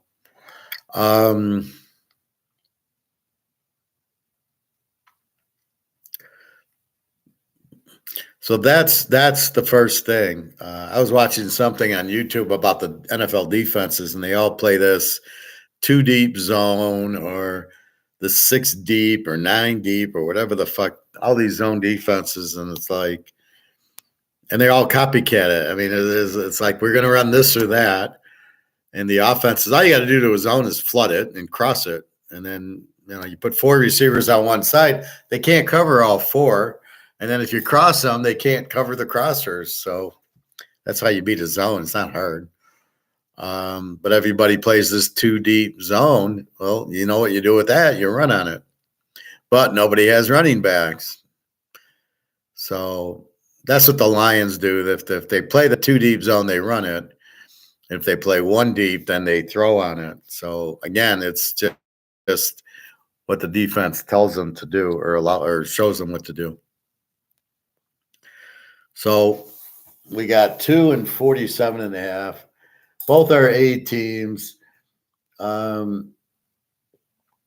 we know, KC's strong dog. As we know, Mahomes as a dog is unbelievable. Purdy, he looked terrible against Green Bay, and he looked terrible against Detroit. He looked terrible against Baltimore. It wasn't his fault. His offensive tackle, Trent Williams, got hurt. And Clowney was just in his face the whole time. You can't blame that on Purdy. They did kill Dallas. They did kill Philadelphia. So is there a certain type of team he likes, a certain type of team he doesn't? You're going to get man coverage here most of the time with KC, one of the better defensive coaches around in their coach. What's his name? I want to say Stenerud, but I know that's not it. Who the fuck's KC's defensive coordinator? Whatever. Anyway, so it's going to be hard for Frisco to score a lot of points here. I think I'm going to put 20-10 Kansas City. Because I think they'll get a little bit, but then KC's going to put it and they'll blitz them. I don't see I mean, you held it was 17-10 with Lamar. I don't really see much difference. They'll score a couple of touchdowns and they'll sit on the ball. They'll play their defense. And there you go. Maybe Baltimore gets to 17 if Zay Flowers doesn't have his head up his ass and, gets the ball to the one, and then, then they score easily with Lamar. And then, then KC goes down and kicks a field goal and wins 2017. So you figure them for, 14, 17 points, Frisco. But Purdy looks so bad in these games. He just doesn't, I don't know what it is, but he doesn't look sharp. He did that last year in the playoffs against Dallas. It was like painful, and then they won like 20-13 or something. But it was painful watching him. He just couldn't do much. So that's where I'm at. Yeah, Spagnolia. Thank you, John. Yeah, he's a great coach. And with Mahomes on offense and Spagnola's defense, that's why they're going to win. And I don't have any doubt that Kansas City's going to win. I have no doubt at all.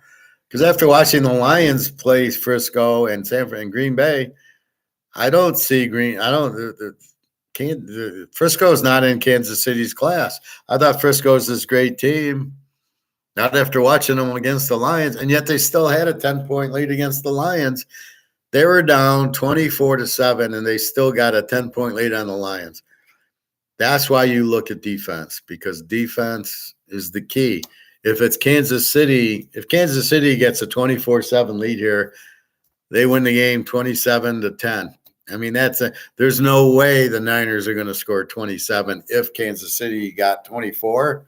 So if they got 24 at half, you'll never see the Niners getting to the 20s. It's just they'll just blanket them, and that's it. Greg John Spagnola was the Giants D coordinator when they won the Super Bowl against the Win. He's a very good defensive coordinator. He tried being a head coach, but he wasn't a good coach. That's my point about these guys. They want offensive coaches to coach the offense, but they're not head coaches. They're just like this Ben Johnson of the Lions. He's stunk wherever he's went.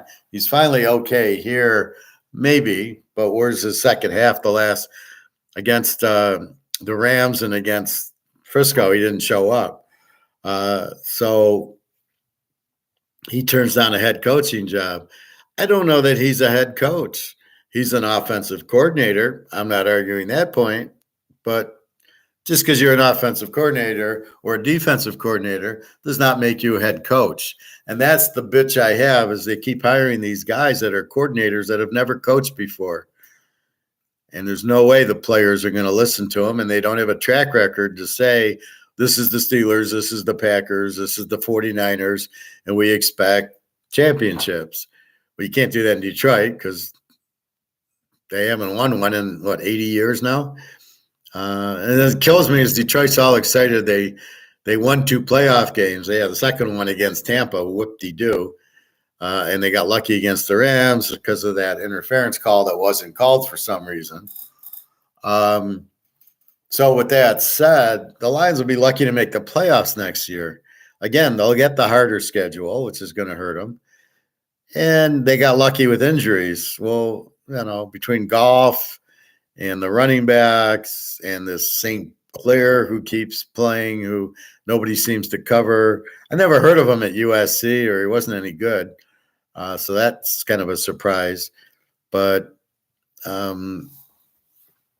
they got to get lucky and not get an injury. They get an injury to Goff, they'll win 2 games. They get an injury to St. Clair, they'll win 2 games. I mean, that's their bread and butter. They have no defense. So let's see their draft. If they draft, they'll probably draft Alabama players. So I don't understand this GM. Alabama does not have good players. It's a program of systems. The offense sucks, has a system, and the defense has a system. It's the Steelers system. They don't have LSU you go to for the players, or Georgia you go to for the players. But he keeps going to Alabama, and they keep making look how good this Alabama guy is or that Alabama guy. The receiver sucks. The running back's okay. He's had some touchdowns, but it's just the system. He's not that good. So we will see. But as soon as they start getting the injuries, they're all done. Golf choked like he always does. I mean, he choked so bad. He's up 24. They should have went at the end of the half and kept going instead of playing the clock down. They were so worried about playing the clock down. They let the clock run down to like 10 seconds with the timeout left. So they ended up with a timeout left, and they killed the clock and got out of rhythm. They could have scored it. They should have scored another touchdown. Not go for it at the 2-yard line, but in their normal plays, get up and run the plays. You took yourself out of the rhythm. North Carolina used to do that when they'd go to the four-corner offense. They're up 10 points, 6-7 minutes left in the game. They go to a four corners, and they would lose the game every time because they got out of rhythm. The other team would steal it. The other team would do whatever. Before you know it, the other team's tied them, and North Carolina can't make a shot because they got out of rhythm. So that's what you have. And then the Lions come out in the second half, and it's the 3 turnovers, the 4th downs, and the fumble by the Alabama player, by the way. And where was Goff? Goff was nowhere. And then, they're down 10. How do you go up 17, down 10? That's 27 points you got outscored. That's pretty shitty quarterbacking. Where's your point? Where's your field goal? Something. Now, part of it's the coach. He doesn't go for field goals. Well, he drove them down there twice. Field goal range, they should have got field goals. But again, everybody wants to say how great the coach was. Green Bay is going to win the division. For the next 10 years, probably. Detroit had their run and got very lucky. They had one of the weakest schedules I've ever seen in my life. As I pointed out yesterday, they only played 2 good teams, Baltimore and Dallas. And I don't know how good Dallas is, but Baltimore. And they got their ass kicked. They beat Seattle, who didn't make the playoffs. They lost to Seattle. They lost to Green Bay and Chicago, didn't make the play, or Green Bay did. And they lost to Dallas. So they had five losers, and they only played really Baltimore and Dallas will give them. So they played 2 good teams. Okay, yes, Green Bay looks much better. Love, much better, a better coach all around. The Detroit coach is known for going for 4th downs and going for 2. This is what he's known for. Oh, I'm aggressive. I bring up this poker analogy all the time. Somebody makes a big bet on me, and I call them because I want to be aggressive, and I lose all my money. How smart am I? Well, I was aggressive. Yeah, but I lost. You're playing to win. It's got nothing to do with aggressive or not. There's a time to be aggressive. I think I can bluff this guy out. So I've got nothing, and he checks, and I think if I bet $100, he's going to fold. I bluffed him. I was aggressive, and it worked. But then there's a time he checks, I bet 100. He comes over the top at 500. Now what the fuck do I do? Well, I can be aggressive and call, but I know he's got 3-9. He's got a full house. I got a pair of 8s. Whoa, now is not the time to be aggressive. So just because you're aggressive does not mean it's a good play. Being smart is the good play. Being stoic playing poker is a good play. Is it a good play? Yes or no? And if the guy comes over the top on you, check raises you, you get out. You don't be aggressive, you be smart. And this guy, he's known for fake punts. I've never seen a worse coach in my life. He's known for fake punts, going for it on 4th down and going for it for 2 points. Where did this guy learn to coach? What is it? The idiot's guide to coaching? Well, on 4th down, you go for it. Just go for it. I saw a similar thing in the Baltimore game. About 7 minutes left, and they're 4th and 3 at their own 30, and Baltimore goes for it. And I'm thinking, what? This guy lost his mind? You never go for it. He got lucky. He threw a bad pass. The guy was on his knees and caught it, which I think led to the field goal. No, led to an interception or something. You never go for it. You punt the ball and then play defense. Now, okay, you got Mahomes, but that's part of life. You know you're playing Mahomes, but you can't give Mahomes the ball at the 30. Again, they're not looking at both sides. what if I make it and what if I miss it? And then you weigh it up and you make the best decision. That's what you got to do, not whatever it is they're doing. So anyway, it's just a nightmare. But I think Mahomes, Mahomes against Purdy, it's not even close. I like Purdy until I saw him these last 2 weeks. I'm like, And it was impressive to come back against the Lions, but his first half sucked. And, he got the win. He beat the Packers. He got the win. But he's doing it scrambling. He's not, okay, he lost Deebo Samuel against Green Bay, and he had to scramble. Okay. Against the Lions, he didn't. And he still had to scramble. They're not, he can't read the open receivers. It's not good. Or the play calling. I'm probably more the play calling, I think. The guy's terrible. Shanahan. I never liked that guy. But anyway. Gregor John vamping us. Yeah. Green Bay is going to, go UConn tonight. Okay, we're not talking college basketball. TK, you doing good, sir. I saw a video of you 10 years ago I watched. Wow. What was I talking about that? Had to be football. I didn't talk economics. Yeah, I think I've been on this channel 14 years, which shows you something that if you don't know what you're doing, you're not on anything for 14 minutes. You wouldn't have an audience. So, that's good. Yeah, nothing would have changed. Maybe a little bit more defensive now as far as looking at the defenses, like betting the games defensively. What did I bet? Like more Detroit Frisco over. I probably didn't do as much of that 10 years ago because I've kind of stumbled onto that and go, fuck, this is an over team. Bet them over. And, it's much easier. But yeah, I got a lot of videos in my thing. I don't delete them. So probably go back 14.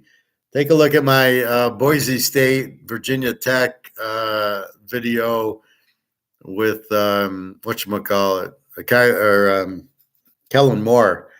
I picked the scores and I nailed it. I picked Boise 31-27 and they won 31-27.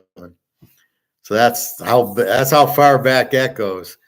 And then I do a draft one, and I'm pretty good on my drafts, much better than these pros. Oh, I did see a draft one where they're trying to say how good Josh Allen was better than Baker Mayfield, and I disagree with that. Coming out of college, Josh Allen sucked. He was terrible at Wyoming. He'd get blitzed. He couldn't read it. And basically Baker looked good, and he beat Oklahoma. So I thought Baker was better than Josh Allen then, and he just hasn't run the same offense. I don't think he's that good. He's not that bad, but I'd rather have Trask starting over him.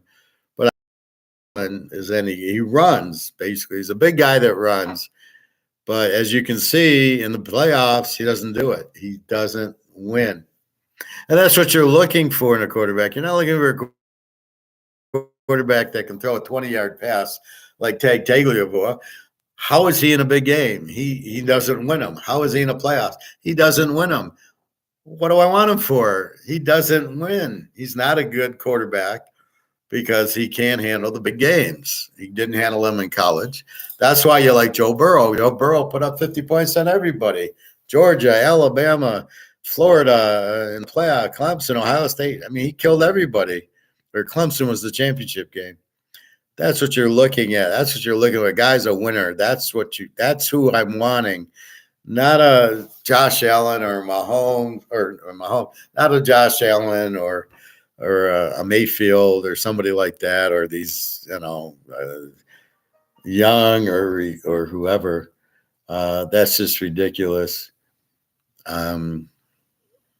Anyway, so that's what you look for. You're looking for when I'm not looking the way you guys are. I'm looking who I want to bet on. I want to bet Mahomes as a dog. I want to bet Burrow as a dog. That's how you look at the quarterbacks and who you're betting on. So as soon as I see Mahomes as a dog, I don't need to analyze anything. I've already done it. So that's really what you want and not anything else. So keep that in mind, what you're looking for. And that's how I am with the when I'm doing these trends.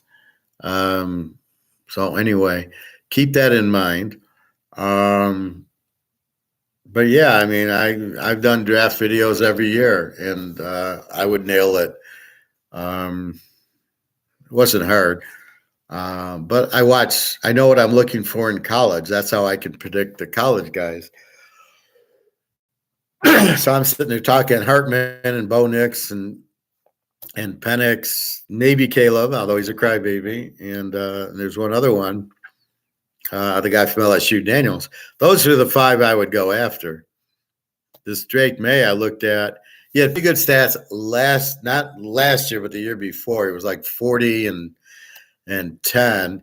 Last year he fell like to 28 and 15. So I don't know what happened, but he's not a top 10 quarterback. He's not a first round pick. I don't know what you're saying. I think he can run. So all of a sudden, a running quarterback apparently is over a pocket passer. Since when is that happening? So I don't buy that at all. And I don't know. I got a call from Restricted, and they left a voicemail. I'm wondering who the hell that is. Restricted. Anyway. So gold, we're waiting on bricks to go. And they paint the picture, the Joseph Goebbels picture. Everything's fine. The stock market's up. The banks are fine. The bonds, real estate's fine. The housing, everything's fine. Except for the inflation is not 2 or 3%. It's 20%. So they lie to you. The problem is people are stupid and believe it. Why would the government lie? Well, I just gave you all these presidents yesterday and what they did. And, as soon as they take you off the gold standard, well, what was FDR? My favorite was FDR. So FDR, he sits there and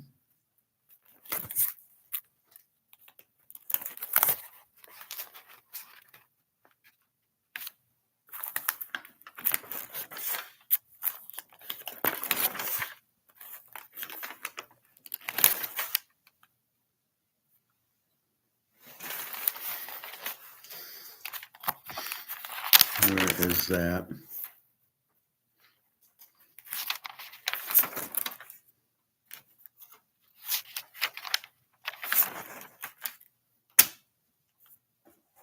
Oh, okay.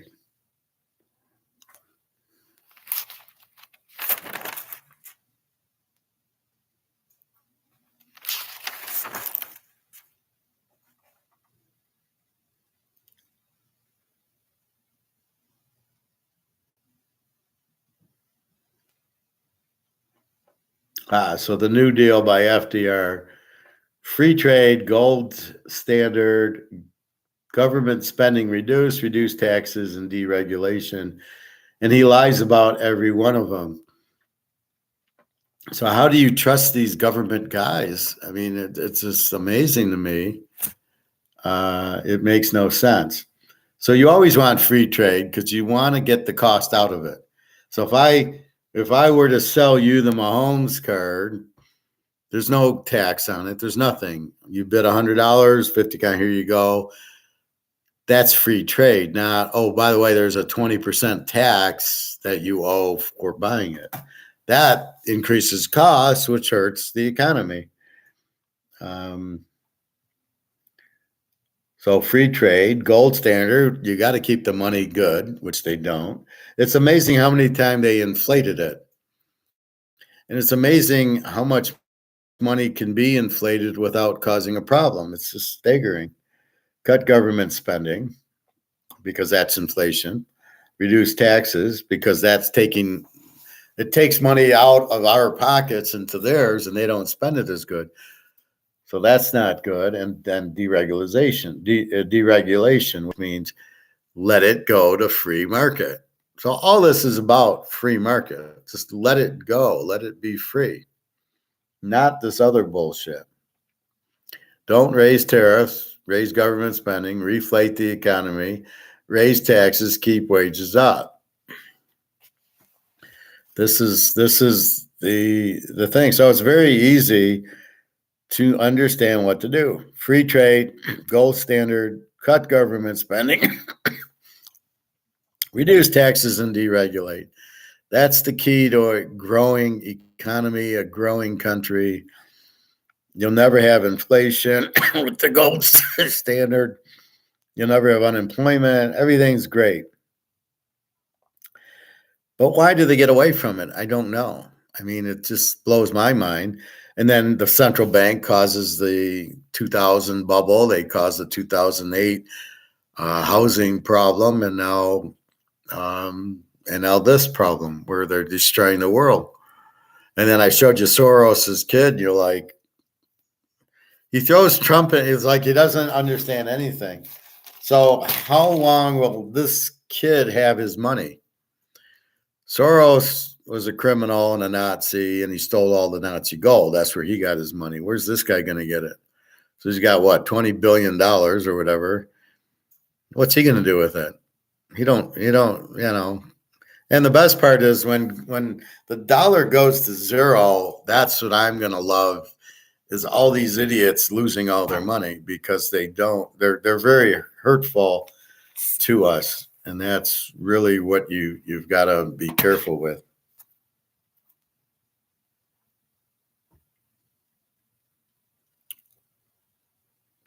A missed call from a private number.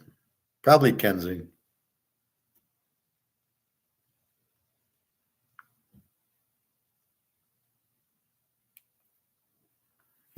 So we know the strategy, right? We know what to do. Gold standard, no low taxes, free trade, deregulation. Like, get out of the way. Let the invisible hand and Adam Smith do it. That's it. That's the key to running a successful country. And yet nobody wants to do it. You get all these corrupt people involved who only see dollar signs, and they let's print money, let's get off of gold because we can't print money with gold. But it ruins the country. So it's sort of like, let's eat chocolate candy and ice cream because it tastes good, but then you get sick and die because you've got diabetes because you've eaten all this sugar and you've gained all this weight. And that's the point of it. So it's not good to print the money out. Just like eating a chocolate cake, it might taste good, but in the long run, it's not good at all. And that's, I think, what they're doing. So anyway, keep that in mind, that the inflation is horrible. It's not what they say. They don't even measure it right. It's not price. First of all, it's not prices. You're inflating the supply of money, period. The prices going up are not the prices going up. They're the dollar, because you printed them, losing value, making you need more dollars to buy a Coke and an ice cream and an Oreo cookie. That's what the real problem is, that people aren't real. So they've been inflating for years, and prices have gone up. You go watch a Leave It to Beaver 1950s, and the pop was a penny and the hamburger was a nickel. And it's slowly gained, and now I go to a Coney Island, it's $6, $7 for a hamburger. And God knows what's in it. I mean, is it really like 90 sirloin fat, or is it 60 with fat in it? So I trust the grocery store, and I go there and get my 3 pounds of 86 or 91%, and I cook that up. And that's the problem. I go to the grocery store and cook a lot more because it's cheaper and healthier. God knows what they're doing at the restaurants to cut corners. And I really don't want to go. I did get my General Chow Bobby on Saturday. It had been a while since I got Chinese, and there was no game. So it worked out. This weekend I'll probably do the same because I don't know what we're going to do this weekend. And hopefully I'll have plane tickets to Turkey soon. Hopefully I'll have a new job. I'll know tomorrow. And we will go and find that out. It's funny. I asked the lady, what do I wear in the interview? Normally I would wear a suit to a job interview. I said, should I wear khakis and a polo? And she said, no, khakis and the polo are good. And that's where we changed. Before, I mean, in the 80s and 90s, I would always wear a suit to an interview because you're marketing yourself. Now I market myself where I look good in khakis and a polo, but I sell myself. I'm really marketing my skills. I have these skills which fit in your position, and I'll be successful and you'll be happy with my skills in this position. As simple as that. And the thing is, I don't care. Like when I got the Madoff job working at that plant making rollers, I didn't care if I lost it. I have the skill set, so I'll get another job. And that's really the key to it. You're getting a new job and you're getting the skill set for it. So that's really what you're trying to do. And everything you do is marketing. I market myself with Daria and Jenna that this is who I am, and then do you like it or not? But that's what you do. You're very nice and you're loving and you're caring, and who doesn't want that? But that's what I really am, and that's what I market. So when people see me, they go, "Oh, this is above average. That's what I want." And that's what I try to do here. I try to explain the economics, but it's all marketing, right? It's all, and I don't mean it badly. I just mean you're presenting it in a way that people go, "Yeah, I want that." Just like a Mercedes or a Rolex. The Rolex looks pretty, so you want to buy it. And that's the idea. So I'm making this look pretty. But that's why we buy gold, because you can't inflate it. And we don't buy Bitcoin because we don't know what the fuck it is. So I at least give you the honest point of that, and then we go from there. So with that said, 2 hours, 5. Anyway, Bobby Bo, are you gone? Pedro Martinez on the fill list, yes. He will be when he comes back. So anyway, that's what I wanted to talk about. So a lot of stoic, which is basically just be stoic with your girlfriends or boyfriends if you're a girl. Just be stoic. Just be confident. I'll take care of it. Don't get all excited. Don't vampire them. And just be good. So like when I haven't heard from Daria today, it's not because I vampired her. And I don't like it's more what's wrong. Are you sick? Are you in the hospital? What happened to you? That's more what it is. She had COVID and got over it. So I don't think that's it. But, I don't know. So again, how do I know? I don't know what's wrong that in 3 days I can't hear from her, and we're excited to go into Turkey. So she obviously didn't get the passport. So I got to hope, but it's okay.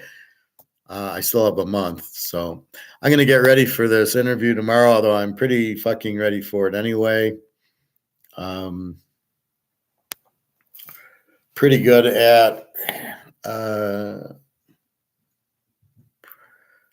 I have a good sense of how to answer the questions that meet the demands of what he's looking, what the VP or CFO is looking for. They're sitting going, yeah, can this guy do the job? Okay, yeah, I'm getting him a little cheaper than he wants. So he's getting a bargain because he's getting me $20,000 cheaper than I should be getting. But in this environment, I'll take it because I'm not working. Had I still been at Mercedes or Harley, I wouldn't even be talking to this guy. Because I'd say, this is what I'm making. At Harley, he's got to match it. So that's what I didn't like about Harley. They vampired me into believing it was a 1-year job and it was a 4-month job. What the fuck was that? I mean, that's just no class at all. So I'll never buy a Harley, but I'm not a motorcycle guy. But I'll make sure you guys don't buy Harleys. Don't fuck with me on that. And, you lied to me. How do you lie to me saying it's a year job and it's 4 months? That's just ridiculous. Anyway, have a nice day. I hope to hear from Daria tomorrow. Tomorrow's rent day, so I'll have to run to the bank, and I got my interview. So it should be a pretty full day tomorrow. Looking forward to it. I'm always excited to talk about my skill set in an interview. And I don't worry about it. See, that's the key I don't worry about it. If I don't get it, there's another job out there. I like to get it and get back to work, but if I don't get it, it's fine. And it's nearby. So as far as that goes. Anyway, have a wonderful day. Good night. And www.teaserking.com. And you can go look like Greg and John and go look at my videos 10 years. Look at the one on Kellen Moore, Boise State over Virginia Tech. I hit the score. I was so proud of that. I said, okay, now I'm going to get like 100 customers. Look at me. I hit the score. And I didn't. Everybody wants something for free. Anyway, that's about it. Now, tomorrow, I'll probably, I don't know what I'm going to do. I got to go to the bank, which I'll probably do on the way to the interview. And maybe I'll go to the gold store. It's near there. And then stuff like that. But it's a 2:00 interview, so I probably want to eat about 11:30, and then go swimming. Maybe if I get up at 9:30 or 10, go swimming. I'll have to debate that. All right, everybody. Well, have a great night. www.teaserking.com. I'll see you tomorrow some point. I don't know. I can't do it before the interview because I want to refresh. And I got to read up on the company, which leaves me interviews 2 to 3. So probably about 3:00, I would assume. All right, everybody. Have a great day and be safe and be stoic.